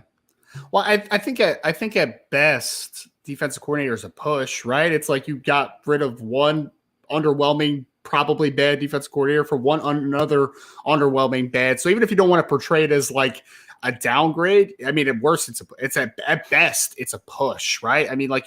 You certainly didn't upgrade is my point. You certainly didn't upgrade, which is, again, it was a big offseason for Nick Saban, man, because as he's getting older, there's also the talk from the media side. It's is he almost done? Is the game passing Mhm. Nick Saban by? It's going to continue to happen. Which is nuts considering he won a title 2 years ago and I then know. was the national runners up. And if he doesn't lose his receivers, is the national champ in 2021 as well. And this year, their down year is 11-2 with a Cotton Bowl blowout victory over, or Sugar Bowl victory over Kansas State. I keep saying Cotton Bowl, but Sugar Bowl victory over Kansas State. So yeah, a lot of people would love to have the game pass them by with those results. Seriously. But that's the concern is his last couple hires have not been as good. Yeah. You know, Pete Golding was not a good hire. Bill O'Brien to me was not a good hire. Said it at the time. And then of course now you look at it and you say, okay, Tommy Reese, like you said, boom or bust Maybe. type of hire. Right. And then Kevin Steele, it's two polar opposites. You know what one guy is and it ain't good. The other guy's results have not been great so far, but there's some potential there. He's only 31, right? And Right. there's been some flashes to your point. Right. Yeah. Not a game here, a game there. There's been stretches of flashes, right? Right. Second half of 2020 was really impressive, right? Second half of 2021 was really impressive. We saw some stretches this year, November, where I thought the offense was very, very well designed and called. You just had some limitations of quarterback that he won't have at Alabama. I'm not high on Ty Simpson, but he's a better prospect than Drew Pine was, certainly as a passer. And so he's going to have something to work with. Defensively, Kevin Steele is going to have a lot to work with. I just don't think he's a very good coach, Ryan. And there's no evidence that you can point to that tells me otherwise. I mean, look at some of the dudes he had on that 2015 LSU team. Deion Jones, Kendall Beckwith, Devon Godshaw, Arden Key, Jamal Adams, Tayshawn Bauer. Kevin Tolliver was a freshman All-American. Christian LeCocher, do you remember him, that big D tackle that they had? Yep. Trendavious White was a starting cornerback on that team. Greg Gilmore, Jalen Mills. That team gave up 25 points a game with those dudes. You just mentioned a lot of NFL players, to your point. Yes. Yeah. A lot of NFL. 25 points a game. And a couple Pro Bowlers. Like you just said, Tre'Davious White, Jamal Adams. Like there's a couple Pro Bowlers in that list too. So yes. Glenn Logan. I didn't even mention Glenn Logan was on that Benny team. Logan's little brother? Yeah. Benny Logan's little brother? Yeah. Nice. Yeah. So yeah, it was I'm sorry, that's 2021. I've gone back over to that. Sorry. But yeah, it's pretty wild, Ryan. You look at it and you're like, I just don't understand like what's happening here. You know, right. It's not a good look. I would love to be behind the scenes on that one, man, and actually know like, did they really strike out on X amount of people for that job? Yeah. Like I would really love to know that, honestly. Yeah, I mean, because I'll say this, they definitely now how far down the list Tommy Reese was, that's debatable. Sure. How far long down the list Kevin Steele was, that's debatable. They darn sure did not get their top candidates at both sides of the ball. Definitely did not get those. And you have to wonder, this is 100% pure speculation. I'm just saying this. But look, we hear things in the coaching world. And you have to wonder, I mean, everybody knows how Nick Saban is, right? You have to wonder if some people are like, you know what? It's just not worth it. It's just not worth it. You know, I like where I'm at. I'm making good money. It's not worth it. You know what I mean? And some people will remember that. Some people won't. You know? So, yeah, that's where I'm at. So, overall, Ryan, what would your grade be for Alabama's offseason from a coaching standpoint? Like a C, I guess. I mean, like a C plus, somewhere in that ball. I mean, it's definitely not higher than a C grade. Yeah. C minus. I don't. You at least got some upside on offense. Major question marks though. Defense, to me, is just you needed to upgrade and you didn't. I mean, it's not good. You're gonna have an embarrassment of riches on that defensive side of the football from a talent perspective, man. Kool-Aid McKinstry, Tyrion Arnold, Dallas Turner's coming back, Keon Keeley's coming in, Caleb Downs. They only signed one linebacker. But you could basically take their incoming freshman class and start it and say, that's, give me 2 extra linebackers from another class and you're going to have at least a decent defense, just talent-wise, you know? Right. Yeah. But who are you going to have running it? That's going to be the question mark. It's going to be a question mark. And I'll just say this. I cannot wait. Let's see, when is it? I want to see what the date is because there's a game I'm looking forward to next year, Ryan, that I am going to be very, very intrigued by. And that is going to be on, let's find it here. It's going to be on It's November 4th. It's going to be the same day that Notre Dame, I think that's the same day that Notre Dame plays Clemson, right? November 4th. Doesn't Notre Dame? Right. Yeah. Sounds right. So that's going to be the same day, and that is when Alabama plays LSU. That is going to be a very, very interesting. It is the same day that Notre Dame plays. So Notre Dame, Clemson, and then Alabama, LSU are going to be the games that day. So I'm very curious to see how that goes. Tommy Rees versus Brian Kelly, man. And then just Nick Saban's going to want payback, but as we've seen in recent years, teams that like we thought, they're going to kill Texas A&M this year because of they're mad that they lost, and they play like garbage against them. We saw that with Ohio State and Michigan. Yeah, you just wonder, like, man, what's kind of going on with these guys? You know what I mean? Right. You think some of these teams are going to be fired up to play that game, and then they just come out and lay an egg. So we'll see. It's going to be interesting. So that's going to do it for this part of the show, Ryan. We are going to have a mailbag. We do have some questions here coming up, so we will get to those. But before we go, folks, please hit that like button. Please hit the subscribe button. Hit the notification bell and share this podcast. A lot of questions about the offensive coordinator position. So if you're here to talk about that, there's still more of that we'll get into as we get into that as well. But also, please, folks, if you can, sign up for the CFB Nation podcast as well. We get all of our shows are going to go on those here at some point in time soon. We're going to have those shows only on the CFB Nation app. So you're definitely going to want to sign up for those if you like that content. Obviously, CFB All-America podcast recorded the show today. They're going to be talking about Nebraska. John Garcia is going to have a couple podcasts coming up on the CFB Nation channel, breaking down sort of the 2023 recruiting classes, things along those lines, which first-year coaches had the most success recruiting down the stretch. First year meaning being the guys that got hired this offseason. So the Deion Sanders, the Matt Rules, and the Luke Fickles, not the Marcus Freemans who finished their first year, but guys who this was their first recruiting, class and hired after the 2022 season. So we'll be talking about that as well. And if you're listening via podcast form, please give us a 5-star review as you're listening to the Irish Breakdown podcast.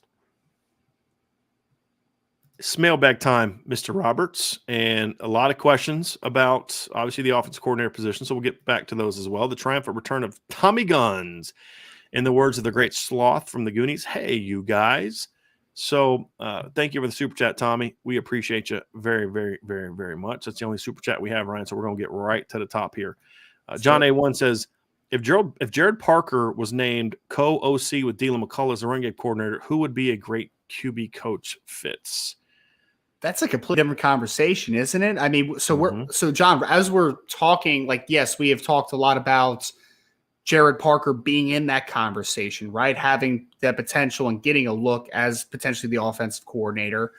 But for the most part, Brian, I mean, the candidates that we have broken down extensively and done our homework on are guys that do have a quarterback background, right? Because it's kind of assumed that most likely you're bringing in an offensive coordinator that also has the background of developing and coaching quarterbacks. So honestly, John, I feel like if this does happen, if Jared Parker does ultimately become the co-offensive coordinator for Notre Dame, I think that we would have to kind of get back to the drawing board as a staff and just kind of go, okay, who are your quarterback coaches now that you're taking a look at? Because obviously you'll still have that one opening on the offensive coaching staff.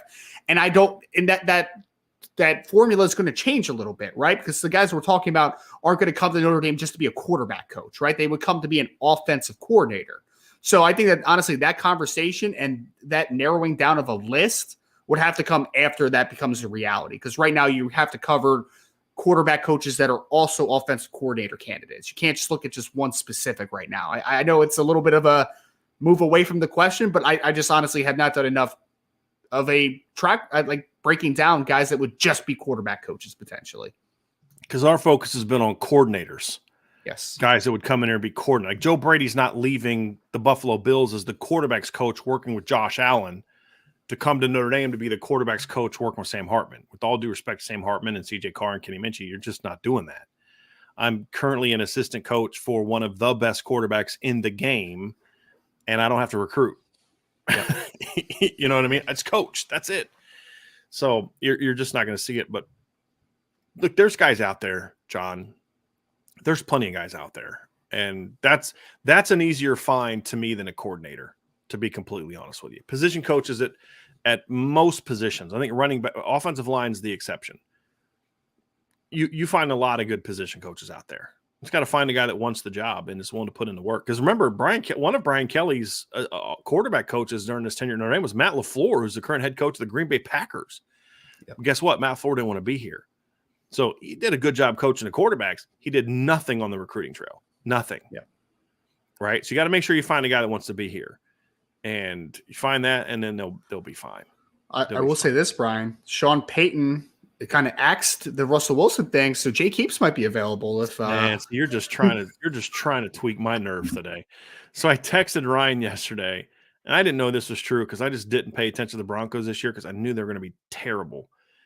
And I'm praying that I'm wrong about Sean Payton. I hope he's the guy, man. I really do, because I do like that stipulation that he put out there earlier. Yeah. I think that's a very good idea. I didn't know this thing. So apparently Russell Wilson had a personal quarterbacks coach that was in the building with them and meeting. They had like their own film room, all this crazy stuff, which I cannot believe they allowed that to be a thing.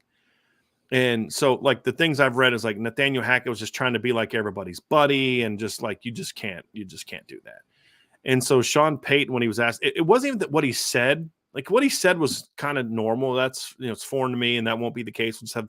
But his look on his face, he's like, seriously, this is a thing. I was like, yeah, that's not happening. It's not happening. And then I found out who the quarterback's coach was, as Jake Heaps. And I was like, oh, that explains why Russell Wilson was not good this year, because he had Jake Heaps as his personal quarterback's coach. But yeah, talk about absolute dysfunction. Man, that's just not a good situation. Tommy Gunn says for the mailbag, obviously it's Freeman's team, but how much of an input do you think he allows the rest of the offensive staff? Blind yes, no vote. It'll be much more than a blind yes, no vote. They will be recommending people to him. They will be very important during the the vetting and interviewing process. I guarantee you they're breaking down film. I guarantee you. Now, again, I don't know this for a fact, but I know how these things normally go. I guarantee you that as Marcus Freeman gets names that he thinks might have some level of interest, hey, Coach Easton, watch their run game. Hey, Coach Parker. Hey, Coach Stuckey, I want you guys to watch their pass game. Coach McCullough, you also watch their run game. You watch how their fundamentals, how are they fundamentally sound? What kind of tempo do they play with? I promise you, the Notre Dame assistant coaches, once they start zeroing in on guys that he's interested in, will be looking at the film, and we'll have a very good important say on who they want to work with. Because here's the thing. One of the questions that we were asked down here from DC Irish 1213 was, will a new OC bring in his own guys on the offensive side of the staff, or we keep Heaston, Stuckey, Deland, Parker, et cetera, regardless? He will be keeping those guys regardless, because that's what Marcus Freeman wants. And that's exactly what happened on defense last year. There was one position, one of the stumbling blocks with John Heacock was, it was John, right? I always get the two Heacock. Okay, it was John Heacock. He wanted to bring in some of his own coaches. Coach Freeman was like, nope, this is the staff that you'll be working with. And I don't have a problem with either one of them doing that. Coach Freeman had a staff he was comfortable with. Coach Heacock wants to bring in his own guys. I think they're both right. So what did that mean? It means it just wasn't a fit, right? There's no wrong answer there. It's like, this is what you want. This is what you want. It's not a fit. All good. Love you. Best of luck to you at Iowa State. It didn't go well for Iowa State this year. But this is the offensive staff they're going to have.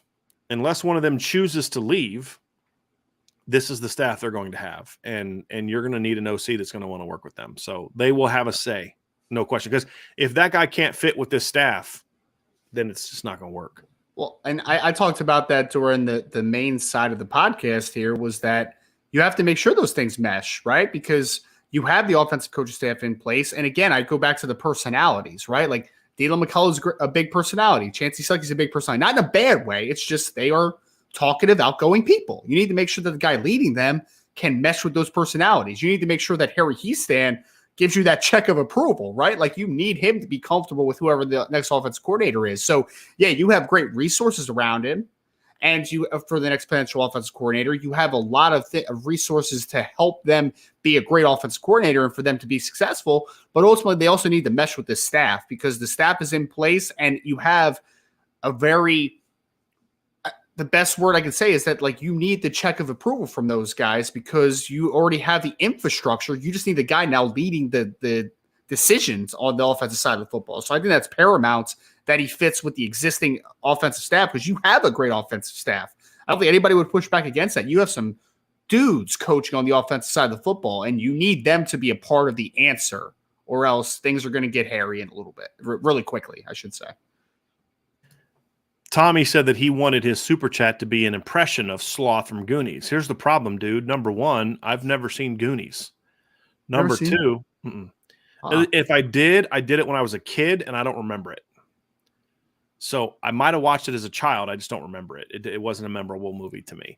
Number two, I don't do impressions. So, and number three, $10 is not enough of a super chat to get me to do an impression. I was going to ask what the price would be for an impression. There needs to be at least 3 numbers before the dot in the sense, okay? Because someone's going to clip it. Someone's going to clip it and put it on Twitter or YouTube or something like that. So you're going to make it worth my while, and $10 ain't it. We appreciate it for a question, but $10 ain't enough to get me an impression. So sorry, folks, it just ain't happening. Just ain't happening. So let's get down to some more questions here. We've got one from Kata. It says, do you think Reese would ever come back to Notre Dame for head coaching job in the future? I think he is an Indy in and out, but his career needed to be furthered. Love the show. Go Irish. Yeah, I don't look at it that way, honestly. I don't buy the whole he needed to go and spread his wings, and I don't agree with that. I why? And what does that say about, Notre Dame's not good enough to develop you that way? You've got to go to Alabama and learn that? Okay, I mean, I don't have a problem with you doing that. If that's what you feel is best for you, then do what you got to do. I don't agree with it, but I'm not upset about it. But I don't think it's this whole thing where we just pass it off like, well, it had to be done. Right. So, number two, I don't know if Tom Rees wants to be a college coach. I mean, I think his whole thing is working towards being an NFL coach. And if he was going to come to college, it would most likely be because things didn't necessarily go well for him in the NFL. And I don't know if that's where you'd want to be. And last thing, Ryan, I don't know if he has a temperament to be head coach, at least not right now. That he's only 31. So that I promise you I have a different temperament now than I did when I was 31. I promise you that. But as of right now, I don't think he has a temperament to be a head coach. But that may change working for Nick Saban and then going to the National Football League. Well, I was actually going to ask you because we've talked in nauseum about, Tommy Rees wants to get the NFL and that's his track and that's what he wants to do. And more power to you, sir. Go do what you got to do. But I personally don't see him as a head coach right now. I mean, again, to your point, it could change, but I mean, Tommy a little bit better than I do, obviously. So I guess my question would be, do you think his end goal is to be an NFL head coach, or do you think he just wants to be the offensive play caller? I think he wants to be a head coach. Yeah, I think he wants to be a head coach. And I think he's got some traits to be a head coach. He's got a knowledge of the game. He understands the importance of putting a specific type of staff together. He understands the importance of building a roster a certain way. And that's where his dad's pedigree kind of comes into play because his dad was a team builder, a roster builder kind of thing.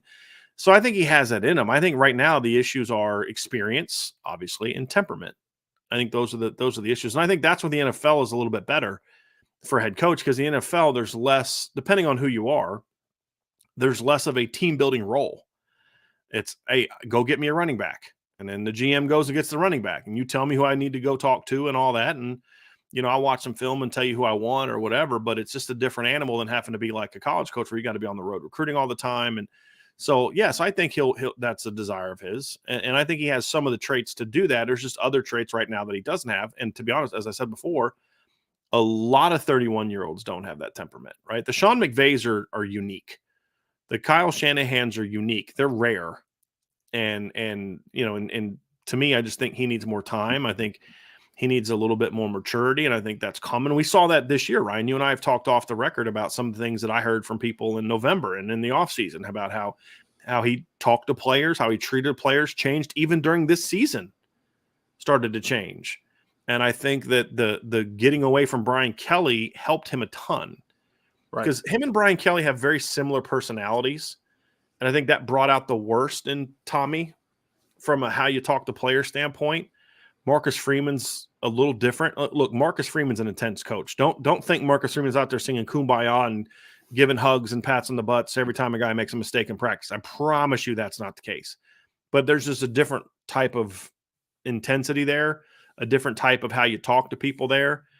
And I think as the year went on, Tommy realized, look, I'm the face of the offense now. We're inconsistent with this, and maybe part of the reason is me. And the fact that I'm not calm enough and I'm not bringing people down to a level of that you want him to be at from a mental standpoint. You don't want him to be too amped up, because then it's like you're thinking so fast and you're so fired up that you're not clicking on all cylinders. And then you don't want to be too low to where you don't have the energy. You got to find that sweet spot. And I think he's still learning that. And a lot of coaches need to learn that. That's, the first time I got out of coaching, Ryan, I was 26, I think, when I got out of coaching. And I can promise you that my temperament wasn't anywhere close to where I needed to be a head coach. And I interviewed for some head coaching jobs, but like, I look back, I'm like, it was kind of a blessing I didn't get them, because I don't know how well I would have done. I still very much had that maybe I would have learned on the fly a little bit, but I needed to kind of chill out a little bit, because what you need to be as a pass game coordinator, as a position coach, is a little different than what you need to be as a coordinator or as a head coach when you're the face of the program. And that comes over time, and I just don't think he's there yet, but I think there are traits there that could let him be that kind of guy. I just don't know if I'd want it to be at Notre Dame, to be honest with you. I just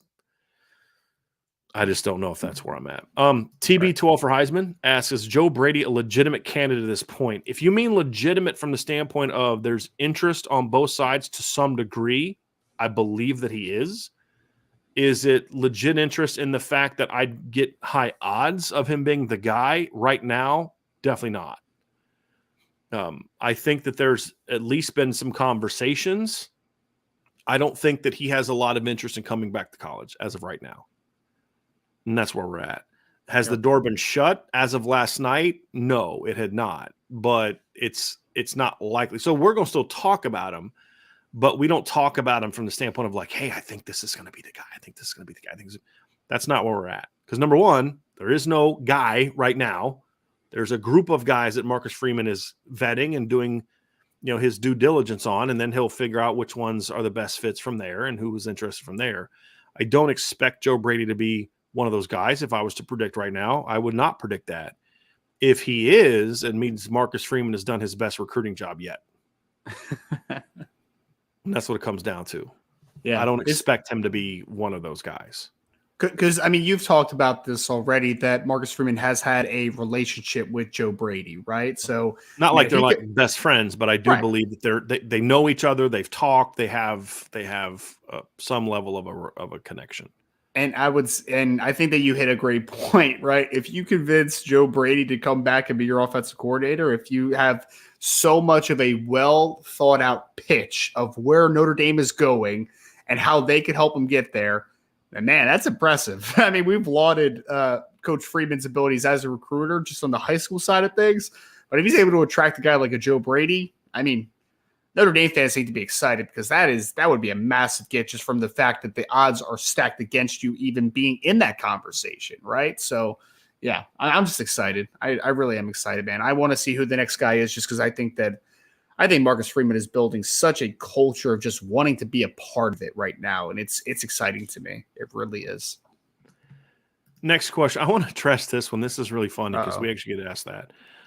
Somebody said, Irish Falcon says, this ain't no joke, Brian. What would it take from Notre Dame for you to become OC? It would take Marcus Freeman making a horrible decision. That's what it would take. Look, I know football. I've coached people I've coached with that I think I was on their level, are coaching at the Division I level now. I do believe that I could have got to that level had I stuck with it and kept going, but I didn't. I stopped coaching when I was 26, 27 years old, got back into it for a couple of years at the Division III level.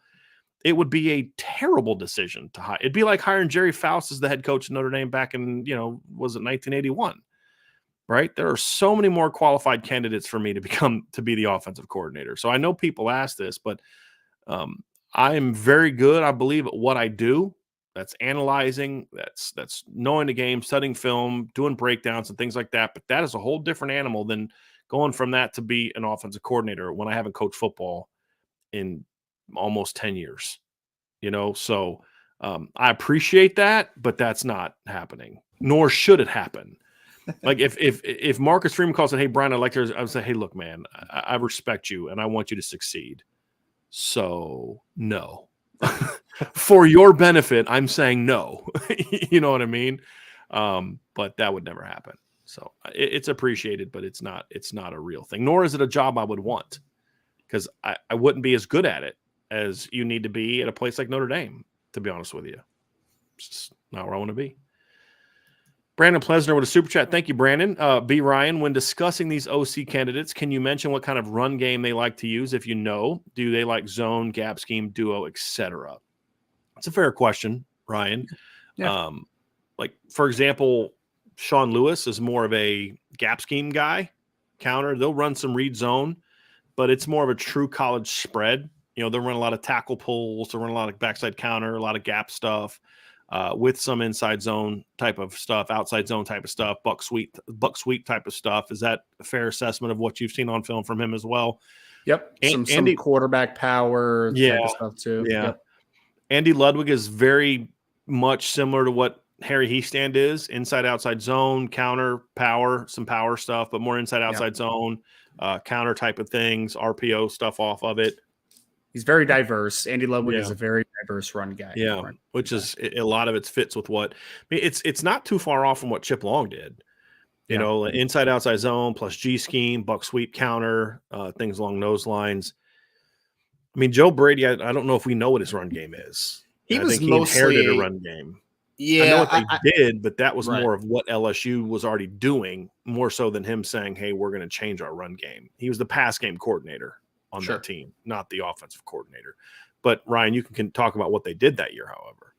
Yeah, I mean, they were a lot more out of the gun than they had been at previous couple years, right? Like they were a heavy power run scheme basically before that, Brandon, a lot of gap stuff. And LSU in 2019 anyway was much more Joe Burrow's going to be in the gun. We're going to run a lot of inside zone type of stuff, some outside zone, depending on which running back they were using. There was some pin and pull stuff, but for the most part, they were an inside zone team because LSU that year, I mean, everyone thinks about like the outside verticals to guys like Jamar Chase, but they also ran a lot of RPOs that year too, right? So they were working a little bit off that inside zone and getting the ball out quick. So they were a heavy zone team in 2019. But to Brian's point, you don't really know 100% because I didn't really watch too much of Carolina when Joe Brady was the coach. So I can't really comment on what they ran there. I'm not really 100% sure on that. Yeah.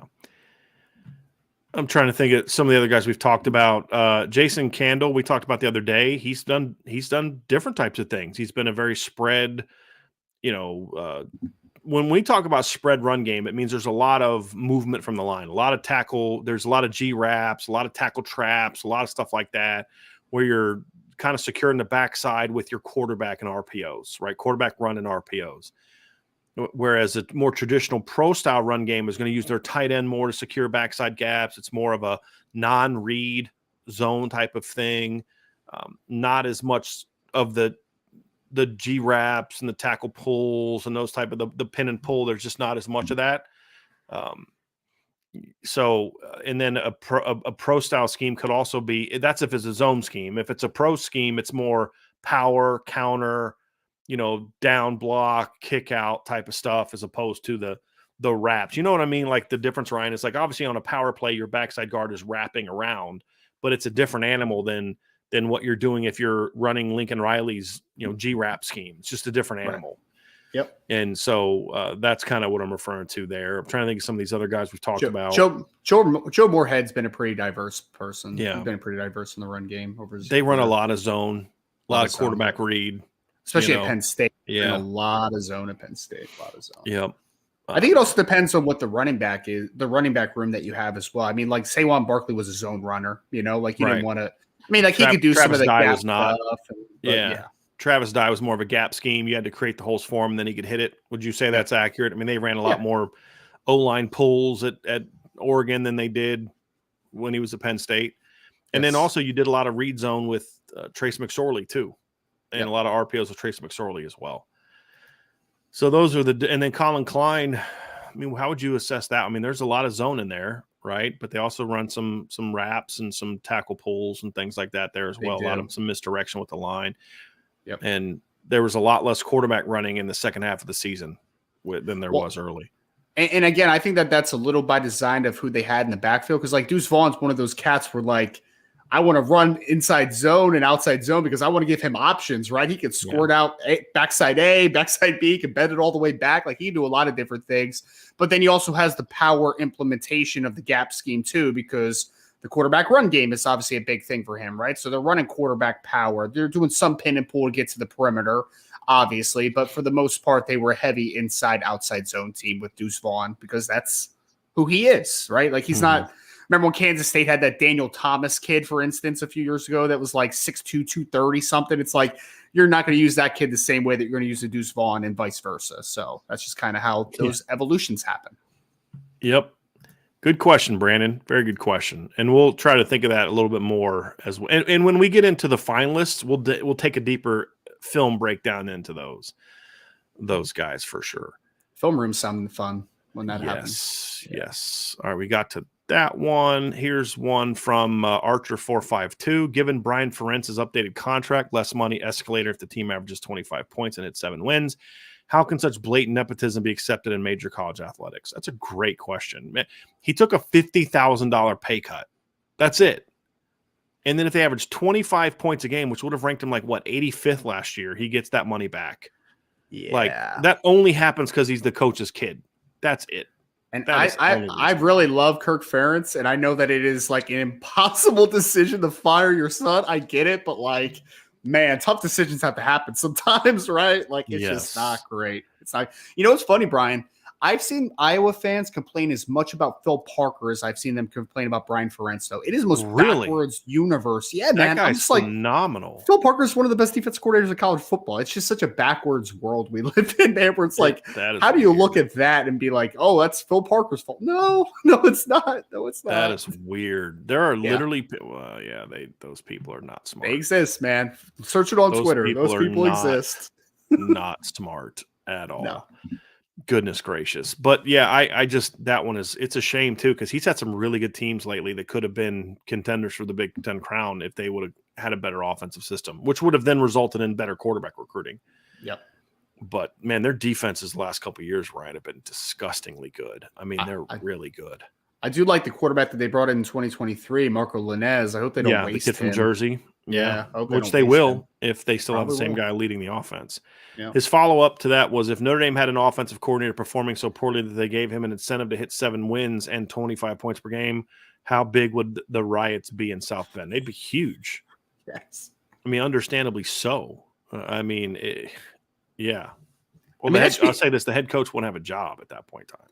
That should be most schools, right? Most schools should riot if that was a situation you were in. That's so bad, man. It's just so bad.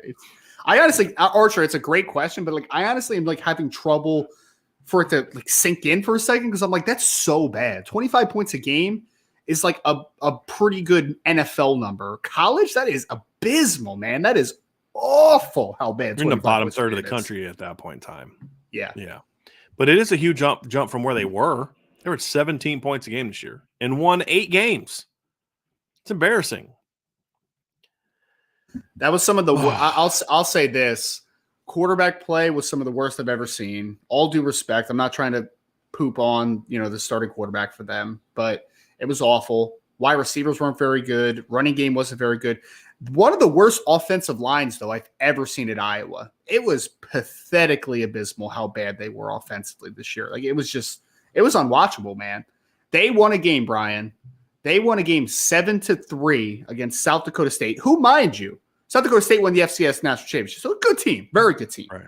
You won 7-3 in which you didn't score a touchdown. Yes. Think about that. Yes. Think about that, please, guys. Think about that. They scored 7 points, and yes, because they had a field goal and two safeties. Your defense scored more points that game than your offense, and the defense also didn't score a touchdown. And think about that. You won. Think about that. And you yeah. won. Wild. Yeah. But it's Phil Parker's fault. Yes. Goodness gracious. Frank McCatry says, just give Todd Monken $3 million. That's the grand slam move. It would cost you a lot more than $3 million. I mean, it's not happening, right? He's not coming to Notre Dame. If it were to happen, though, Frank, it would be a thing where it would cost you a lot more than $3 million, because you'd have to. There's I would imagine, a pretty substantial buyout there to make that move. So I don't see that one happening. Nor should it. I mean, there's other moves to make where you don't have to invest that amount of money into him. Right. In my opinion. And I like Todd Monken a lot. Yeah, exactly. It's not going to happen. Would you love Todd Monken in a vacuum? For sure. But there is also, the cost versus acquisition versus production. Like there's that whole conversation needs to happen too. I love Todd Monken though. I would be ecstatic if he was the offense coordinator at Notre Dame. Like there's no doubt. But it's one thing to like a guy. It's another thing to think it's the right moves to pursue that guy. Exactly. And I just, the other thing too is sometimes you get into a battle like this, Frank, and you're pursuing a guy that you're unlikely to get. And then in order to do it, you have to make it you got to make a pretty hard push. You can't hide it. And now every other coach on the board is going to be like, well, now I'm second fiddle to Todd Monken and, no thanks. Because the thing you got to be careful of, coaches are making a lot more money now than they have in the past. Right.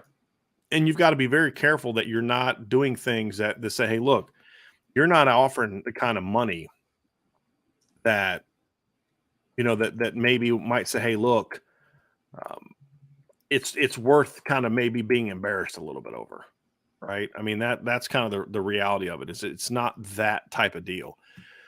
And so you look at a guy like Colin Klein, for example, I think he's making, I think I've read probably like 600,000, 500,000, something like that. Actually, I found an article. He's not making a lot of money. He was making about 300,000 as a position coach.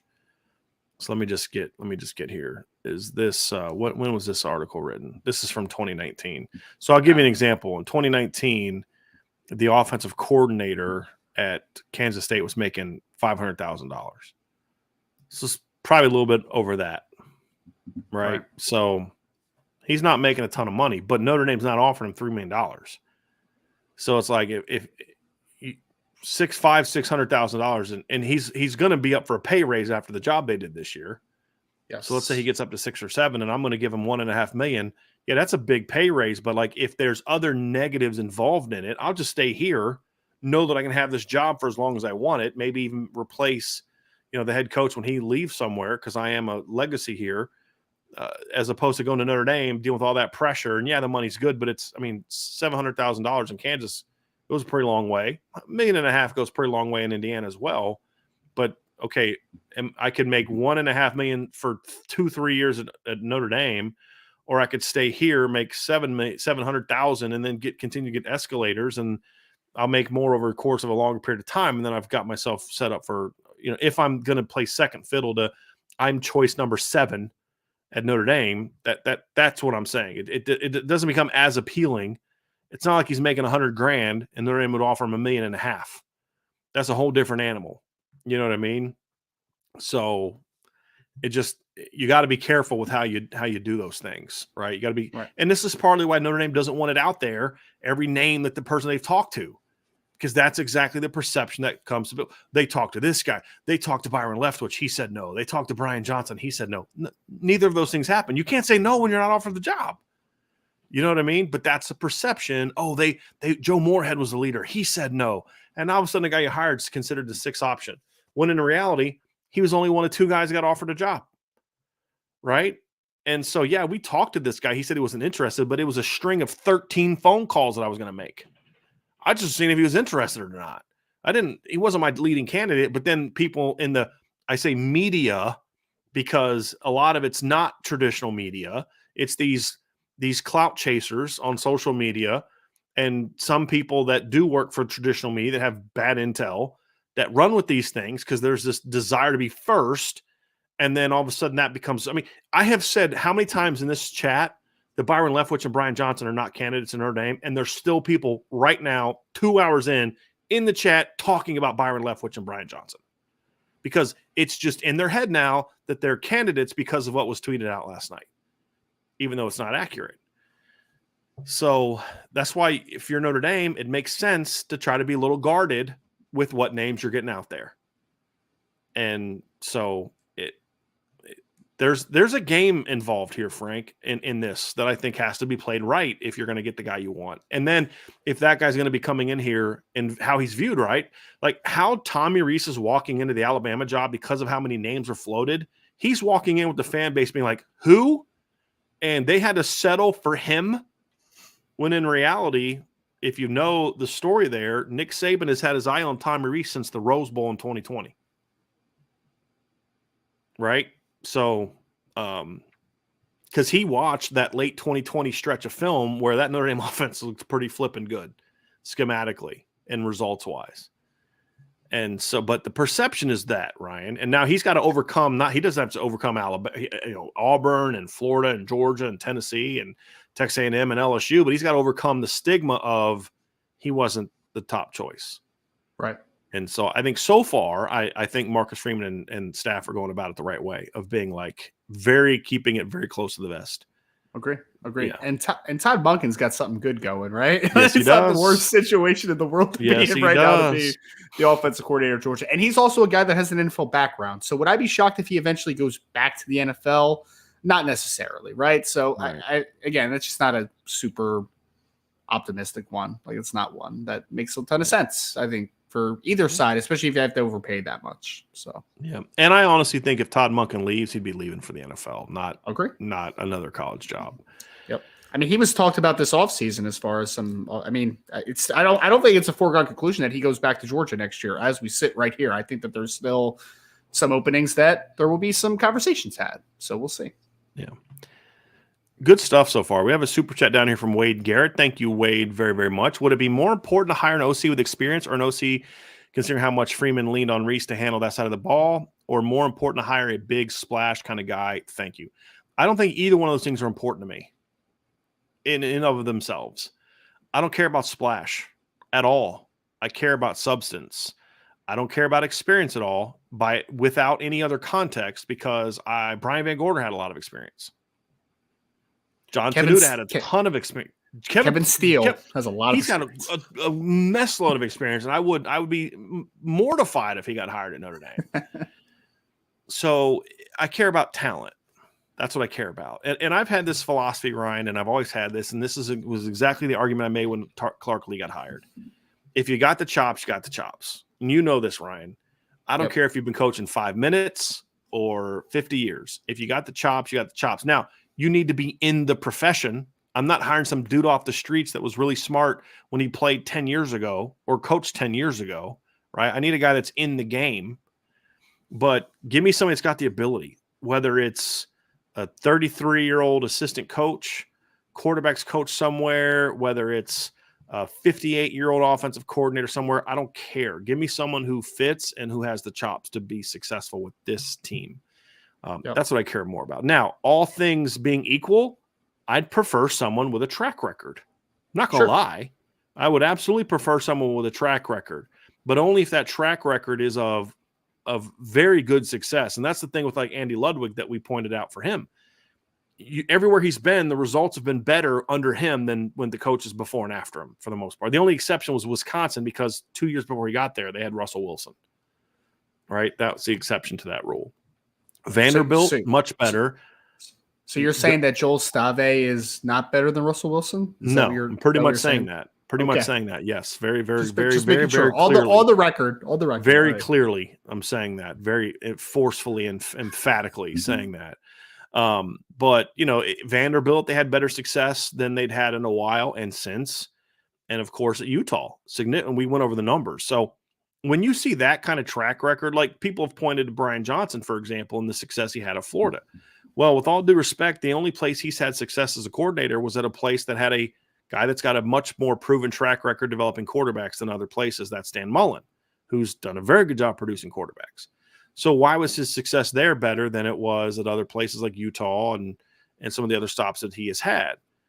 And so then you have to say, okay, maybe he just got better as a coach. He was a young guy. He got jobs very early. He could have just got better. But then you have to say, or was it working with Dan Mullen? And those are always the question marks you have to ask yourself. Yep. It's like was my issue with Jeff Lebby last year. He look at the numbers of the Ole Miss last year. Yeah, but he wasn't calling plays. Right. So then you do your homework and you find out, and you may find out talking to people like, boy, this guy's really sharp and he's this. And, Lane called plays, but man, this is the only guy that was in the meeting room. This is the guy that was doing the install. This is the guy that was leading. So, okay, yeah, this guy's basically running the offense. The only thing he hasn't done is call plays. And as I've said before, Ryan, that's the bottom of my list of important things for an offensive coordinator. It's an important thing and it's on the list, but it doesn't rank number one. Because I've said this before, what you do Monday to Saturday, Friday is much more important. Well, Sunday to Friday is much more important than what you do on Saturday. And what I mean by that is if you're not great Monday to or Sunday to Friday, you're not going to be great on Saturday. And give me an okay play caller that's great during the week of practice and preparation and game planning and scheming over the guy who doesn't know how to teach positions, doesn't know how to teach fundamentals, doesn't know how to put a practice plan together, but man, he can call a game on Saturdays. That guy's not winning the title. The guy that's great during the week of practice, that's also a solid play caller at the very least, is going to win me a title. And that's what was so great about LSU in 2019, because Joe Brady had that mind for the game, but there's a lot of good, solid assistant coaches on the staff that can teach kids how to play the game. And that's whoever's going to be stepping in the situation is going to have. So all things being equal, yeah, give me the experienced guy. But I would much rather take the high ceiling, very talented, not experienced guy over a proven okay play caller who's just okay. Yep. And that's kind of where I'm at on it. I think it's a tiebreaker. I mean, I think that experience becomes a tiebreaker. Like if there's an inexperienced coach that has a high upside and a bright future, but then you have a proven commodity that is a 58-year-old offensive coordinator with 20 years of experience, and you think about them very similarly. You're like, I think that those both could be tremendous values for us. I'm going to side with the experience. I am, because we talk about adjustments so often, right, Brian? We talk about the, day-to-day. Well, the guy that's seen more things is probably going to be more equipped to make those decisions and to make that impulse and to make those adjustments, right? So I think that, for me, experience becomes the tiebreaker in a sense, right? Because those guys have been more used to that trial by fire, to that adjustment period, to that everyday nuance of being a coach at a high level. So that's kind of where I settle in at, I want a guy that can call a great game for sure. I also want a guy that can develop really well. I want a guy that can recruit at a high level. I want a guy that is good to the people around him, and everyone, coaches and players alike, want to coach with him or want to play with him, want to play under him. All those things matter. I don't think it's one or the other. And it usually isn't ever one or the other. All right, let's get to some other questions here. We did have another super chat from Charlie Weiss's last belt loop. Ryan and you and I were talking about what's coming up for him here soon, and he said this here: Charlie Weiss's last belt loop. What's up, guys? Just wanted to say I'm getting married tomorrow. Just wanted to share. Also, I hope whoever Coach Freeman hires can make a massive impact on recruiting. Tommy Reeve leaving is a loss. I can admit it. And he is not a big Tommy Reese is a great coach guy, but he is willing to admit that Tommy Reese did a very good job recruiting as the offensive coordinator. And his quarterback recruiting was one of the question marks, but he's pretty much fixed that over the last year. But there was somebody on the board that was like, well, he didn't really, Dean McCullough and Chancey Stuckey recruited those guys. Yeah, they played a role too. But Ryan, you interview all these kids. Tommy Reese played a big role in recruiting on the offensive side of the ball the last year and a half, 2 years as the offensive coordinator. No doubt. So, hey, Charlie Weiss's last belt loop, my man, good luck, buddy. First of all, safe travels, because I know you're flying to the destination you're going to get to. That's my wife and I actually did that as well. Not to where you're going, but we had to fly into Ohio where we got married. And it's nerve-wracking, buddy, but you're going to be good. And I'm very happy for you. She sounds like a keeper based on what you told me in that DM yesterday. So we're happy for you, man. And enjoy your wedding and all that. And we'll see you when you get back, man. So best of luck to you. And thank you for the super chat, man. And don't send any super chats for a couple of days. You're a married guy now, man. You need to make sure that you can pay for this wedding and some other things. But we're happy for you. We're very happy for you. Good luck, Charlie. And just one thing of advice, man. The answer is always yes, babe. Yes. Well, that's not true, Charlie. Don't listen to him. Because if she asks you if I look fat in these jeans, your answer is not yes, babe. Okay? It's whatever the right answer is. Sometimes it means no. Let me rephrase. When the wife asks you to do something, you say, yes, I'll do that right now. Don't say I'll do that later. If she asks you if there's something negative about her, the answer is no. So here we go. Cajun Domer asked a question: is it possible to hire coaches that already took a new job this offseason? And that would be relevant to the Sean Lewis hire. Yes, it is. It doesn't happen. Go ahead, Ryan. Yeah. I was just going to say it literally just happened. The Marshall defensive coordinator for the last 2 years got hired by Tulane, and now he's the Miami defensive coordinator, right? So that does happen. It literally just happened today, actually. So, and then we talked about it happened with Andy Ludwig at one point in time. I think it was, I can't remember where he was leaving, but he was a coordinator like in 2008. And then I believe he got hired to go to Kansas State. And then pretty soon after that, Jeff Tedford hired him to Cal. So we've seen that before. It doesn't happen a ton, but it happens for sure. Yep. And it's usually an upgrade type of situation. Well, remember when Manny Diaz did that? Manny Diaz was the D coordinator in Miami. He got hired at Temple and then left Temple almost immediately to take the head coaching job at Miami. So usually that's the way that it goes. And that was the downtrend of Temple football, baby. From and there, Manny it's Diaz. over. That's true. Yeah. Yep. Let's see here. Kish Squared says, what is specifically does Saban see in Reese? I don't mean this negatively towards Reese. It just seems like Saban typically takes more proven coaches. That's fair.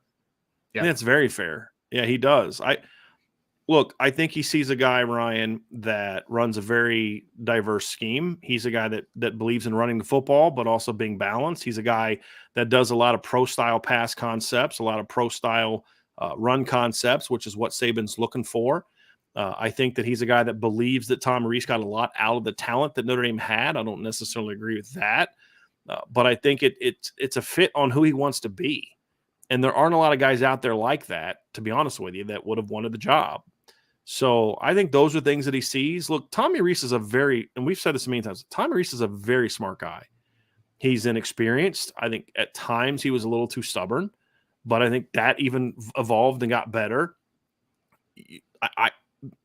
We've said this before. You can disagree with it, and that's totally fine because coaches are wrong sometimes. But we've said this for over a year.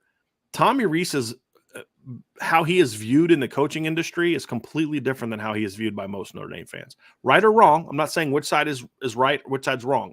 I understand where both are coming from completely. It's just he is a very smart guy. Now, can he teach the schemes that he wants to run? Can he teach the technique and all that? That's a question mark, right? I think so far, I think he's a much better coordinator than he's been a quarterback's coach so far. I think that's fair to say. Yeah. But I think that's what he sees is the scheme is something that fits with really well with what I think Saban wants to be, in my opinion. Well, we talk about so when a hire doesn't work out, sometimes you go for the opposites of what that former hire was. That's why you see on like the NFL level, for instance, let's say an NFL team has a defensive coach as their head coach that fails, right? Usually you'll overcorrect and go for the young offensive whippersnapper as the next head coach, right? And I think that that's a little bit of what you're seeing here for me, Kish Squared, is that you went the older route, the more experienced route in Bill O'Brien. He's been there in a lot of different spots. He's called offense a lot during his coaching career. The overcorrection is let's go for the young offensive mind that maybe could be a little more relatable, maybe could be a little more diverse in what he potentially wants to do than a Bill O'Brien that's kind of stuck in his ways, very oriented in what he wants to do. So I think that there is a part of it, Brian, for me, that's like there's a little bit of an overcorrection for how you get guys sometimes, right? Like I have the old offensive coordinator that maybe is kind of stuck in his ways. Let me go for Tommy Reese, who's young, unproven to a degree, but maybe has more upside, more moldable would be a good way to put it, right? A guy that still has room to grow. And for Tommy, I'm sure that Tommy looks at it like that too. It's like, I'm going to be coaching under Nick Saban, right? Who can help mold me to be the coach that I want to be. We can talk about whether that is right or wrong, or if it could have happened at Notre Dame versus Alabama, but I assume that that's part of the mindset, right? So I do think there's an overcorrection part of how programs hire coaches at times too. They want to go for the opposite of what they just had because what they just had didn't work out for whatever reason. Yep.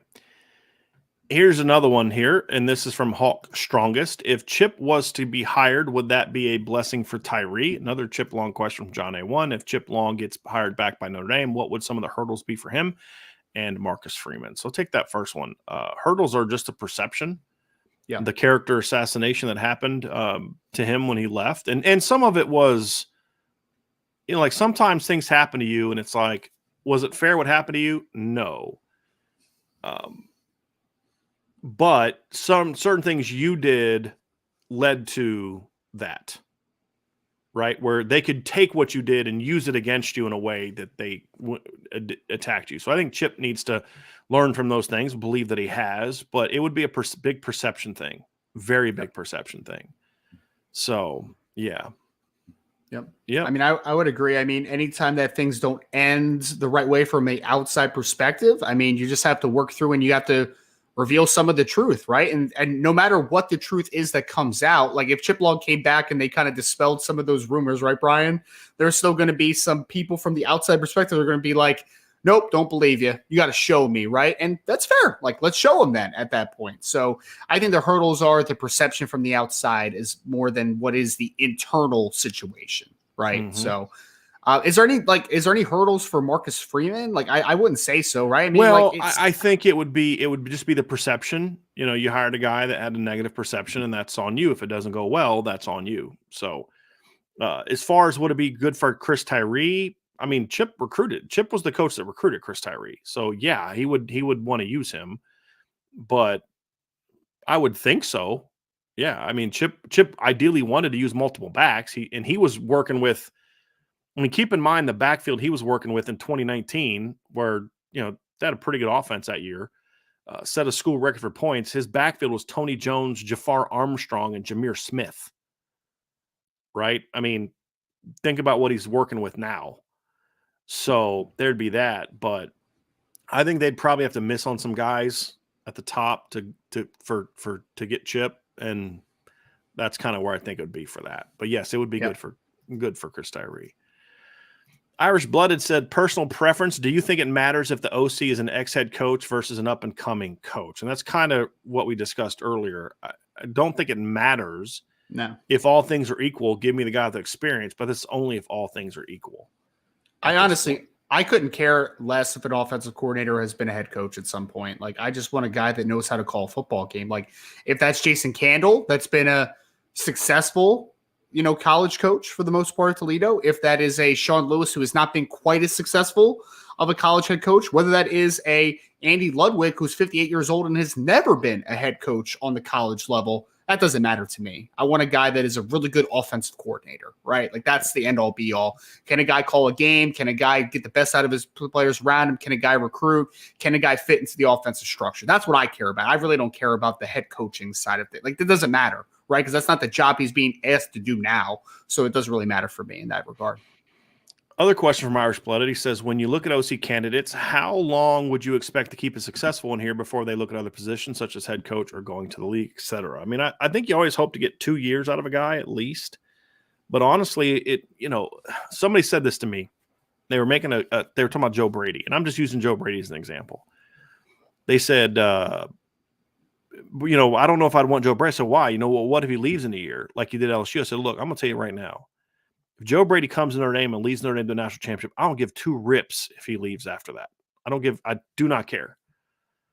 But that's kind of where I'm at. Like, if the results are phenomenal, then it makes the next hire easier because, like if you hired an offensive coordinator, he goes to an NFL OC job or he gets a head coaching job, all of a sudden people that want to do that come want to be a part of what you're doing. That's how pipelines are created. Right. Yep. And I would also say this too, Brian. I mean, for me, it depends on who the guy is that we're talking about, right? I mean, I agree with you. Like, there is a baseline of what you would like, but how long a Joe Brady might be at Notre Dame is different than how long a Andy Ludwig might be at Notre Dame or a Joe Moorhead might be. Every situation is different, right? And there's also people that have different goals as far as what the track is. I mean, we've been talking a lot about Tommy Rees, right? Tommy Rees thinks that he can hit that track quicker at Alabama than he can at Notre Dame, for instance, right? That is his perception. That is his belief. Every guy is going to be different, but I mean, I would love continuity, right? If no matter who the offense coordinator is, if they do a good job, I would love them to be here as long as possible. But we know that situations dictate that type of track. Right.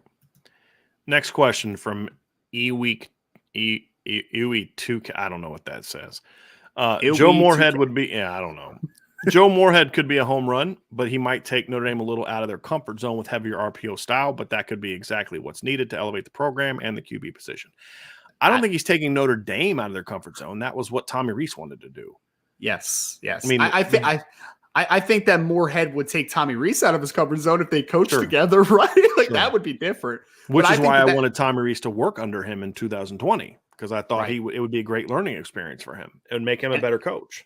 I think you need that implementation because we called for it all all season, right, Brian? Like, can we get a little more RPO? Can we get a little more? And you have Sam Hartman coming in, which is like such an easy RPO threat as a passer, right? So I agree with you. I don't think that it's necessarily out of their comfort zone as far as what Notre Dame wants to be. I just think it's just a change that maybe needs to happen a little bit more. Like, I think that implementation needs to happen because that's how the modern game runs a little bit more than nowadays. And I think that Notre Dame would benefit off of more RPO looks. Like, I would love, like we even talk about, using Chris Tyree as, maybe an orbit motion guy and then swinging it out to him off of an RPO look, off of an inside zone read. Like, there's so much stuff that is untapped for Notre Dame, whether it's Lorenzo Styles, whether it's Chris Tyree, whether it's, there's so many options to be more to evaluate and to take advantage of space. I think that Notre Dame needs to utilize more of that stuff. There's no doubt in my mind. Mm-hmm. All right, let's get to some more questions here. So we have some good ones today from y'all. Another one from Irish Blooded. Do you think there's any particular names in the running that excite the recruits and current roster than others? I mean, look, all the big names are like, okay, Joe Brady would excite recruits. Byron Leftwich would excite recruits. Maybe Brian Johnson. Maybe. I don't know if he's a big enough name like Byron Leftwich was to. So anytime it's a name like that, Joe Moorhead probably. If the Eagles win a Super Bowl, then Brian Johnson would have listed a lot. In the same way that Al Golden elicited a lot of excitement last year at the time. Guy team went to Super Bowl and all that kind of stuff. Sure. But so I think those are all things that factor into it. But I think at the end of the day, kids are gonna care more about the relationship that the new coach comes in and builds with them, and they're gonna care about the product that he puts on the field.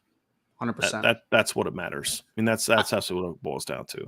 I think more than ever too, Brian, recruits and players understand more than ever that the coaching game is a business. So I think that most guys, after they evaluate a little bit, so like, let's say Andy Ludwig is the guy, let's say Andy Ludwig's the guy, right? He's a guy that has shown that he will stick at places for a little bit as the success kind of reigns in a little bit. You know what I mean? So I think that there are some things on the surface that excite you, but then I think that, kids that are going to Notre Dame especially, they understand that there's more to just like an outside perception, right? Like, they understand that there's more stuff behind the scenes. But yeah, I think that Joe Brady would have listed a lot of excitement. I think that, I think Joe Moorhead would too, because Joe Moorhead's a name, right? Like, that is a name that a lot of recruits would know. So it is kind of funny how sometimes people will just allow their personal feelings to dictate their football arguments. Yep. There's somebody in the chat who just said the Tommy Rees really wants to run the ball as an ex-QB is over-exaggerated, reading 2020 stats that Marcus Freeman changed out of necessity after going 3-3 and passing game this week. That is just so blatantly false, because even this year, for the yards they had, it's still over 20 yards fewer per game than what he averaged in 2020, his first year running off. They rushed for 211 yards per game in 2020. They tried to run the ball last year. They sucked at it. It wasn't that he didn't want to run it. They didn't have an offensive line that could coach it. So I get that you don't like Tom Rees. I get it. Okay? But in 2 of his 3 years as an offensive coordinator, they were a very good running team.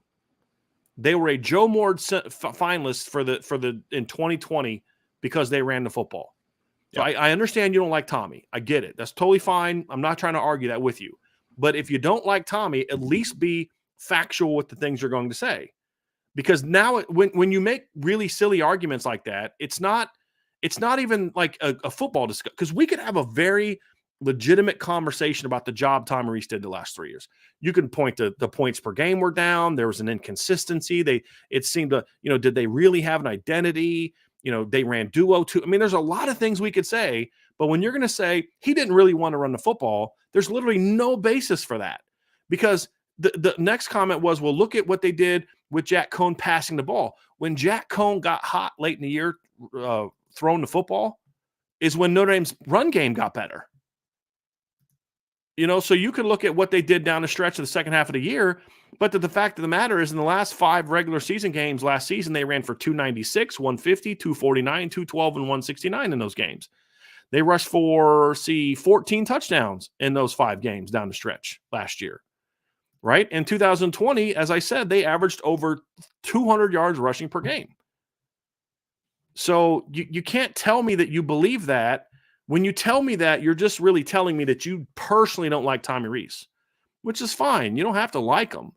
But if you're going to say he didn't do a good job or something that we've said is inaccurate, which is fair. If we say something not accurate, then call us out on it. But your rebuttal has to at least have some basis in reality or fact. And if you're going to tell me the only reason he looked like he wanted to run the ball is because what Marcus Freeman said, so are you telling me that in 2020, Marcus Freeman called Tommy Rees from Cincinnati and said, hey, this year I expect you to run the ball because in 2 years I'm going to be the head coach? Yep. Is that what you're telling me? When they ran for over 200 yards on the way to a playoff appearance, he didn't really want to run the ball, even though he had a fifth-year senior quarterback? You're telling me he didn't want to run the ball? Why did he do it in 2020? So I just – make a better argument, because you can look, there's arguments to be made about Tommy Rees wasn't a great coordinator. Plenty. And we've made them at times, right? I mean, we've made them, but at least have some semblance of fact to back that up. And don't come in with stats or opponent based as your response, because it's an entire season of 200 yards. And so there was a lot of opponents that year that Tommy Rees wanted to run the ball against. So it's just a bad argument, right? And now it's clear that it's personal for you. You don't like him, which is fine. I'm not saying you have to like him, but just say, hey, I don't like the guy. He rubs me the wrong way. I don't want him here. That's fair. Okay, whatever. You can like whatever you do or don't like. But don't make bad arguments or arguments that aren't in good faith, because then we can't really talk football at that point in time. It's just a personal vendetta for you. And when I can dismantle an argument that quickly, it's a bad faith argument. And so I don't like when those conversations go that way. It's like, it's one thing that's personal. That's okay. But just use better arguments, in my opinion, or just admit I don't like the guy, which is totally fine. I mean, that's all I ever asked for too, Brian. I think I told you about this on the recruiting show, maybe like 3 or 4 weeks ago, but we were talking about Caleb Brewer, right? And this guy said, oh, he's a 3-star. Notre Dame can do better. I'm like, let's objectively look at this, right? What don't you like about his film? Oh, he's only a 3-star. That's not on his film. Tell me what you don't like about his film. Oh, he's an interior offensive line. Says who? Who says who? Oh, a recruiting profile. Sure. Come on, man. Give me your opinion. Right. I want your opinion. opinion. And we can have that conversation. It's all in good fun, man. I love talking ball. So. Yep. Let's get out here. So we got some more here from Salty Virginia Peanut. Says, at what point is in the OC search and interview process are the other offensive coaches involved? If Harry votes no, when does this happen? Well, I don't think any of the coaches have like veto power, right? I don't think that's necessarily the case. Where if everybody wants a guy, but one coach says no, I don't know if that necessarily is like going to be the end all be all. But I think they're involved already. Or at least they should be. They better be. I mean, if you're going to keep this staff intact, they need to be part of evaluating, like we said earlier, evaluating the film, breaking down the recruiting classes, all that kind of stuff. They need to be part of all that kind of stuff. Yep. Let's get last few questions here from Ray Hallcraft. Ray says, Hallcraft, excuse me. What are the key differences between being a coach at the NFL level and coaching at the college level? It's obvious a good pro coach does not make a good college coach. And I'd say vice versa. But that's also true within levels. A good assistant coach doesn't always make a good coordinator, and a good coordinator doesn't always make a head coach. And just because you're a good head coach doesn't mean you could also be a good coordinator. All right. So some guys are just really good at those particular jobs. So Ryan, I'll let you take first crack at this. What is the difference between being a coach at the NFL level and being an NFL coach at the college level? I mean, obviously the day-to-day is way different, right? I mean, you're talking about the differences between recruiting versus, just kind of continuing the day-to-day from an NFL perspective, where you are trying to implement game plans. You're trying to really understand team needs. You're doing roster construction almost every day on the NFL level too, because you see guys on injured reserve, you see waiving players, you see acquiring players. There's a lot of different things on a day-to-day. I would say the main difference, though, for me, is that from a coaching perspective, NFL is much more scheme-driven than what the college football game is, right? Scheme is important on both levels. I'm not disputing that. But what I'm saying is that from the NFL side of things, the difference between talents from one team to the other is so much smaller than what it can be on the college football level. So on college, I mean, if Notre Dame plays against, a lower level team, they don't necessarily have to have a great scheme to be able to Jimmy and Joe those types of players, right? But on the NFL level, the best team in the NFL versus the 10th best team in the NFL, that margin for error is a little bit smaller. So scheme has to be the separator, I think, more on the NFL level than the college level. And I think that's mostly the biggest thing, on top of just day-to-day is going to be a lot different when you're a college coach. I mean, NFL coaches don't have to go on the road to recruits and do all that type of stuff. That's kind of the just daily stuff that's a little bit different, in my opinion. But I think scheme, the importance of scheme is the biggest thing for me, Brian, personally. I think a lot of it has to do with also in the college, there's I think the biggest mistake NFL guys make come to college is that they focus, like you said, there's too much focus on scheme, way too much focus on scheme, and it's also because you're getting different type of athletes in the NFL. I don't necessarily want to have to teach a guy how to line up and block and tackle, and I'm paying you millions of dollars. You should kind of already know how to do that stuff, right? In college, you have to, I think the best coaches assume that this guy doesn't know anything, and then you teach him.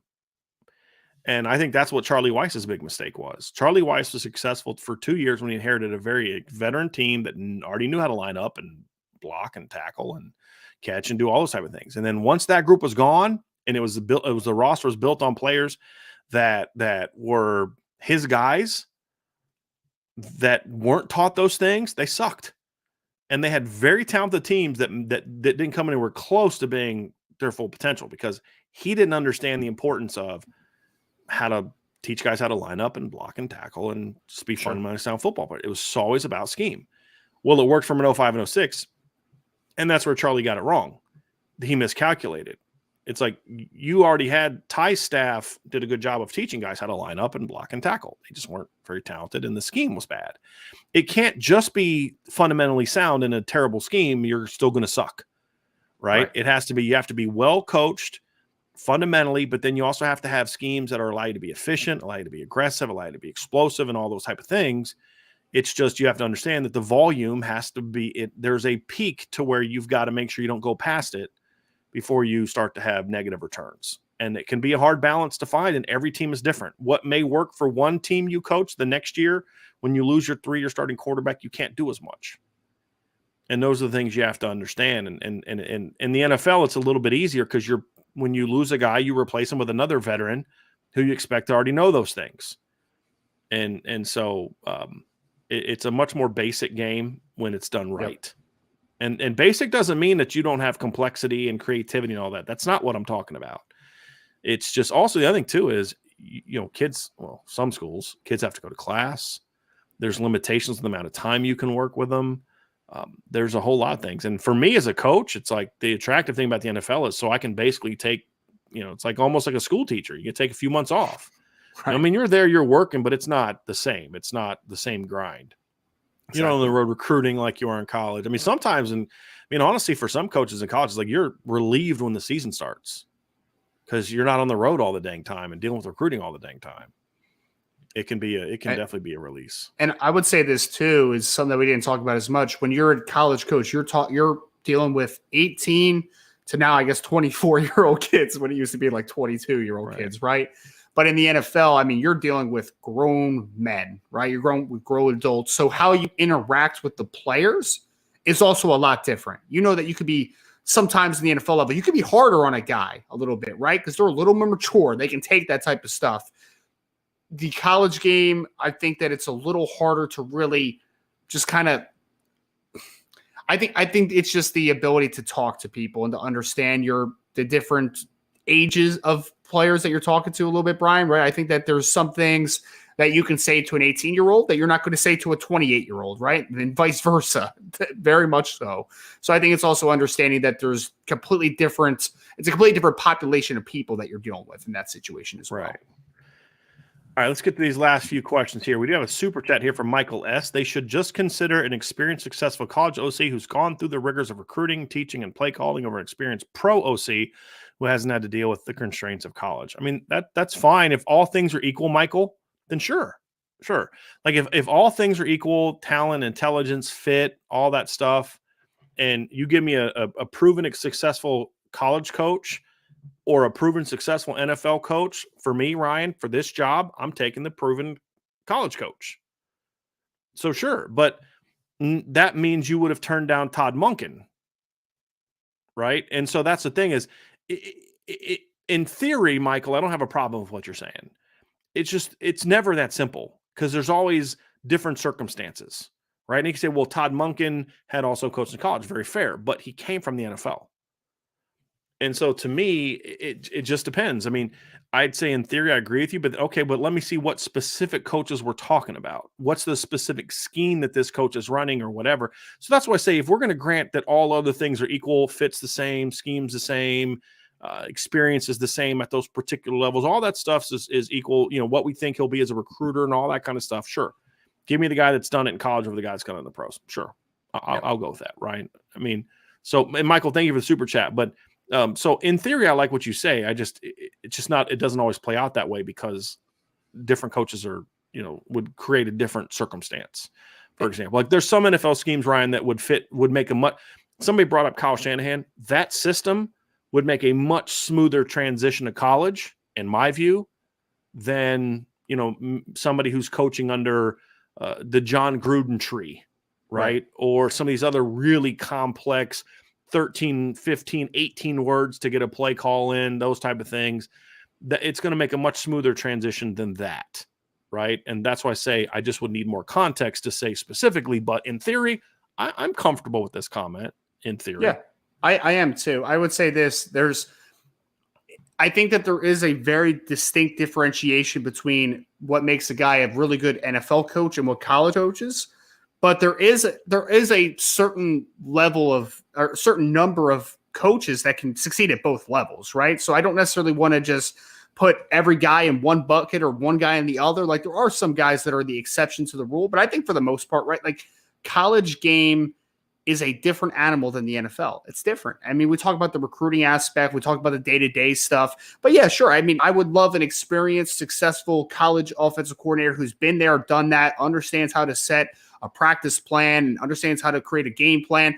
All those things are vital. I just necessarily, for me, I wouldn't shut the door on an NFL coach immediately, right? Because there are, I think, some NFL coaches that can be very successful at college and vice versa. It's usually a separator. There's usually guys that are more college coaches or more NFL coaches, but there are a small population where I do think that there are guys that can do both. But for the most part, I do accept it also, Michael. I think that for me, I would more often than not like a guy that is a college guy that understands the day-to-day, understands how to do those types of things, because it does take a special type of coach with patience and the drive to be a college football coach. It's not an easy job, man. It's not an easy gig, and I think that you need to understand that.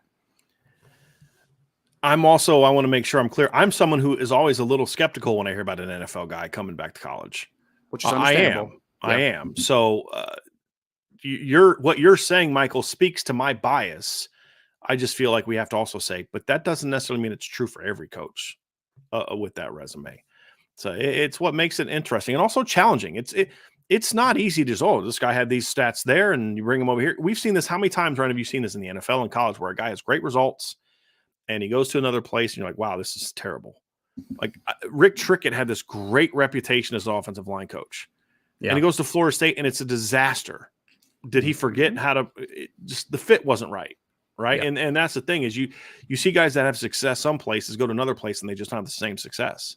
No right. Doubt. Randy Edsall did not forget how to coach football when he went from UConn to Maryland, but he was terrible at Maryland.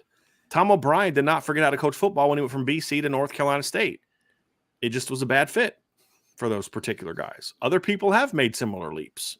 Nick Saban went from Michigan State, who's from West Virginia, went from Michigan State to LSU. You can't find two more polar opposites on the eastern part of the United States than going from East Lansing, Michigan to Baton Rouge, Louisiana. Guess what he did at both places? He won. Yep. So it's always different. And Nick Saban was an NFL guy. And so if Michigan State would have had that philosophy, they wouldn't have hired Nick Saban. And they're probably glad they did. And I know LSU and Alabama are definitely glad that they did.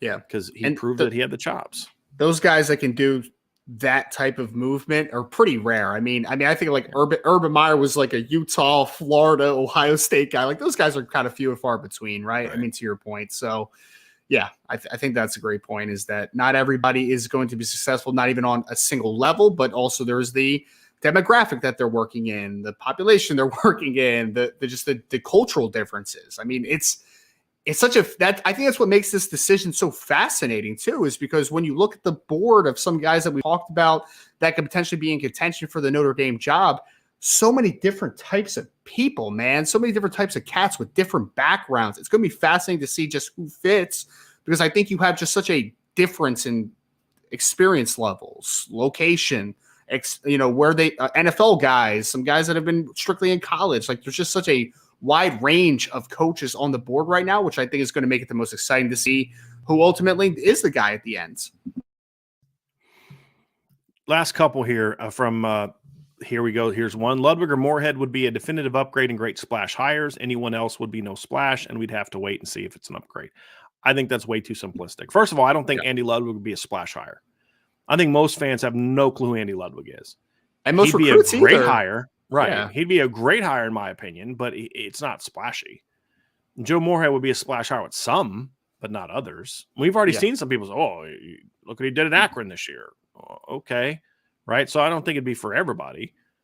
There's certainly others that would be splash hires, but look, I'll say this, even with Andy Ludwig and Joe Moorhead, there's no such thing as a definitive upgrade, because just because you have success at one place does not mean you're going to have success at another. And we have seen this a million times.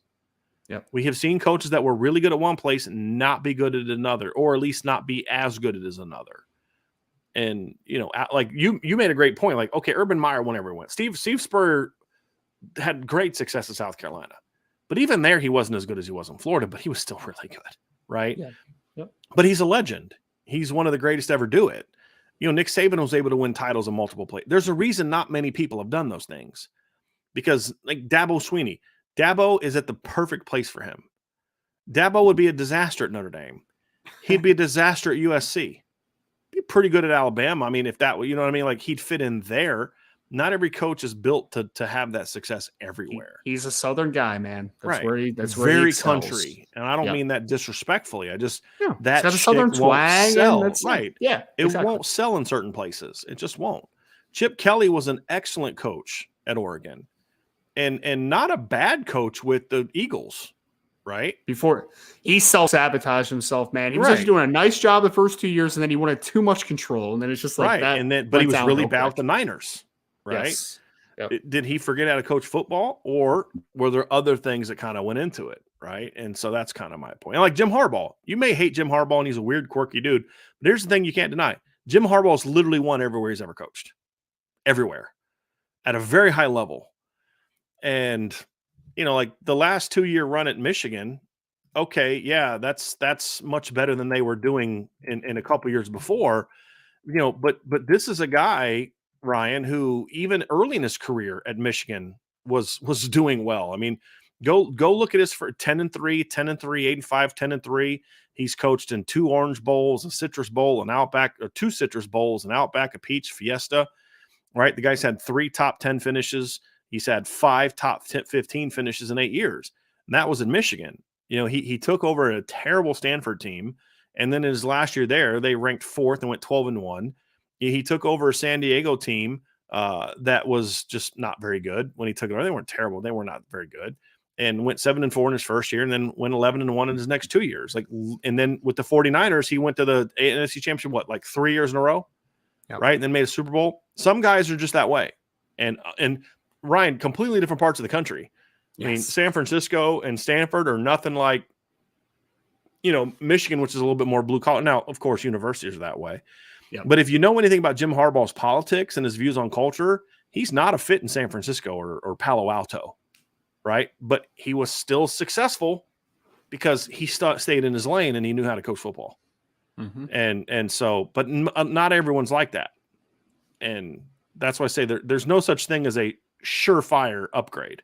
There's guys that I think, to your point, I'm much more confident in the transition being smooth, but there's always going to be a little bit of this, right? Fingers crossed with no matter who they are.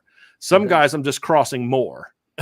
Some guys I'm crossing all my fingers, all my toes, my legs, and everything else I can possibly cross, So Your I think eyes. there's something to this, but Yeah. I think there's more splash hires than you give credit for. I think one of the best hires they can make is not a splashy hire, and that's kind of where it is. Yep. Jason Rose says, "Hey guys, I think this might be the last question here, Ryan. I think we are good to go here. So let's see. So yeah, we're going to wrap it up with this one. This is from Jason Rose. Said, "Hey guys, how do you feel about Kevin Johns from Duke?" Ryan, I know he was on the list you gave me. Why don't you go ahead and run with this one? I think he's a really interesting coach, Jason. I mean, he did a great job this past year with Riley Leonard in the first year. I thought that he showed a lot of signs. And I mean, Duke isn't an incredibly gifted offensive team right now, right? I mean, they lost their best running back from the previous year, Mateo Duran, who I think is on an NFL roster right now.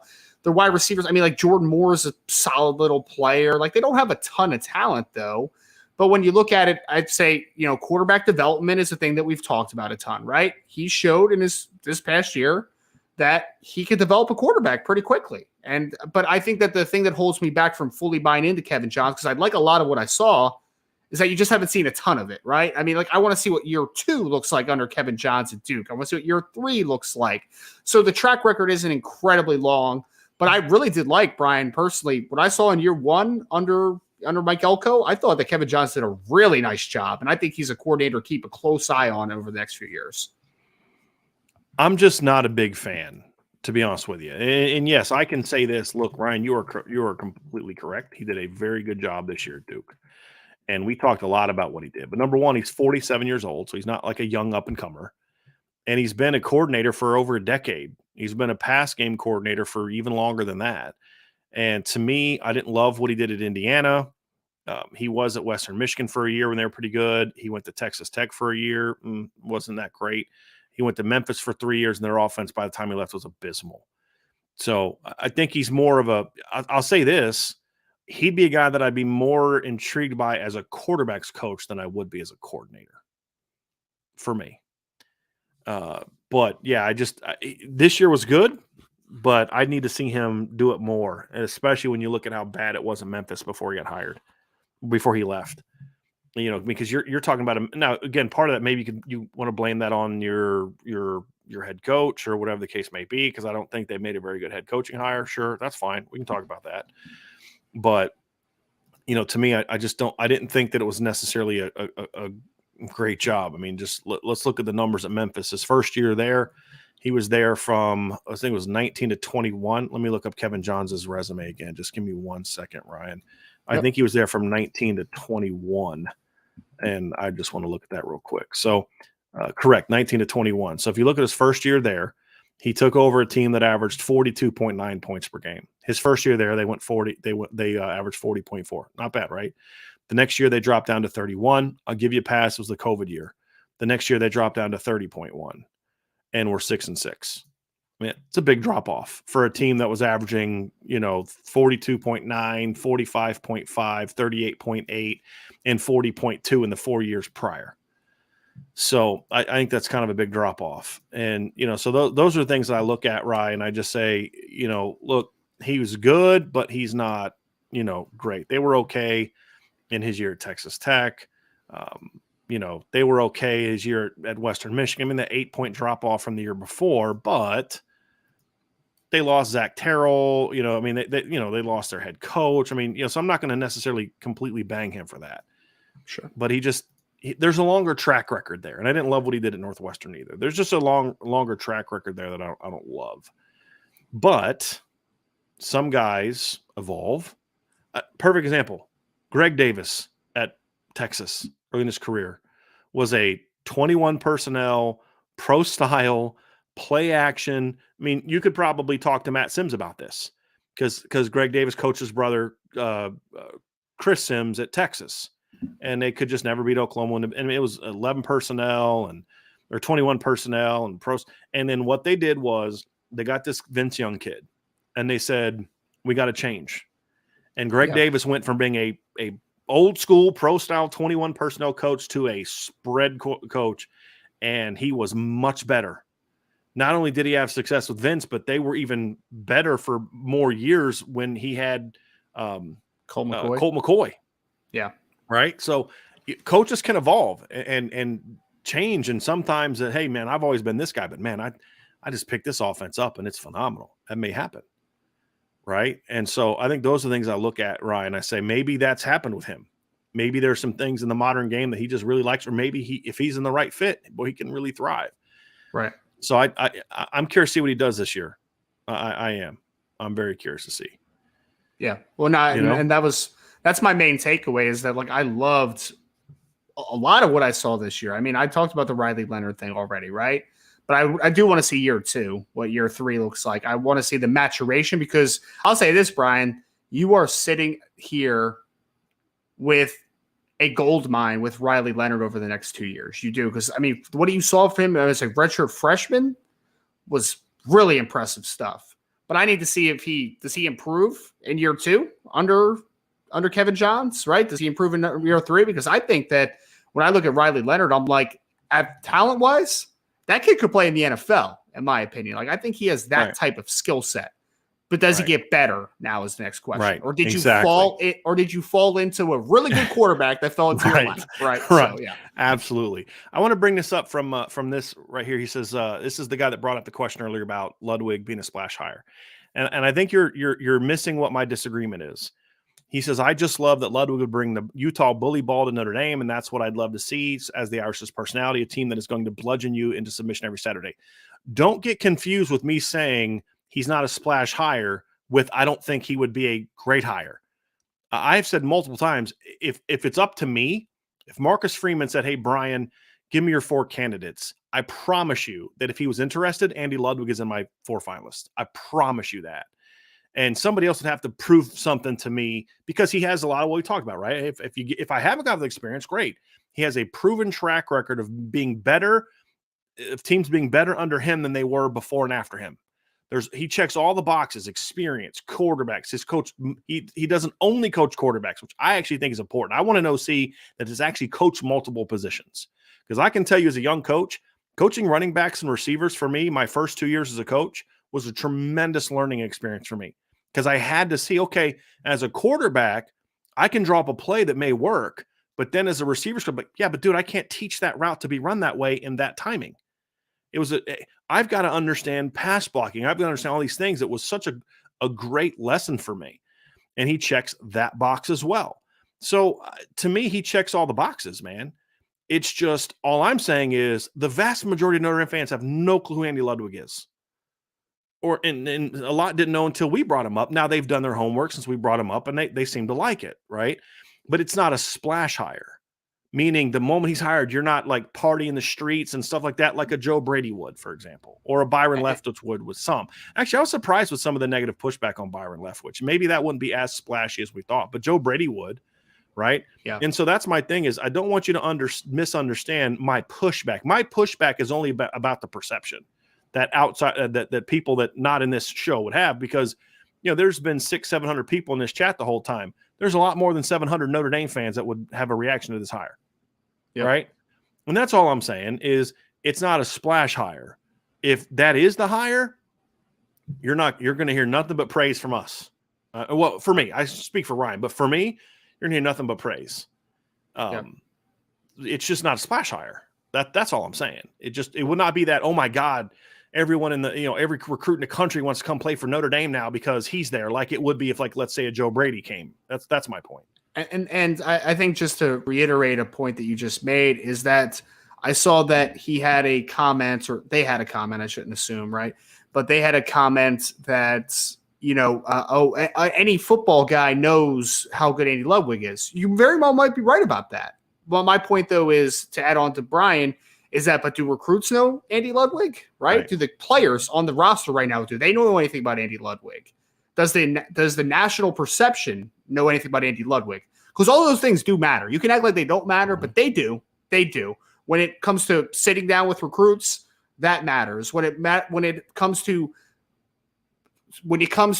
talking to the players on the roster right now and selling them on Andy Ludwig, that matters, right? So all that stuff does matter, is my whole point. Right. It's not just the smart football guys. Like, okay, smart football guys know Andy Ludwig's a good coach. Sure, we agree on that.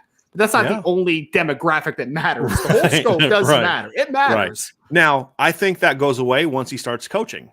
right? I mean, that would be my guess. That would be my bet. But it would take some convincing. I don't know if CJ Carr's like, oh, that's my dude. I'm so happy. Right. He has to sit down and talk to him. Right. Exactly. Maybe he does. I don't know. Yeah. I have no idea. I don't know if they know who that is. I know a lot of people don't know who that is. But at the end of the day, I don't care. I think he's a great coach. If he ended up being the offensive coordinator at Notre Dame, I would be giddy. He's right near the top of my list, if not at the top. I love Andy Ludwig. There's several coaches where I don't care if fans don't like it or not. I don't. I care that it's a good hire. And I don't care if fans are excited about a hire. If it's not a good hire, then I don't care. So that's kind of where I'm at, Ryan, is I care that it's a good hire. I don't care about the splashiness of it. Now, if it's both, great. You know what I mean? But at the end of the day, that goes away pretty soon. That would be my thing. That goes away pretty soon. So anyway, Ryan, that's going to do it for the show. Tons of great questions today, everybody. I really appreciate y'all very, very, very much. A lot of good questions. We're going to have, I believe, another show tonight. I think Vince and Sean or Vince and Jesse, or Sean and Jesse, or Sean and Vince. I think it's Sean and Jesse tonight. I think are going to be live at 6 o'clock based on the conversation I had with Sean earlier.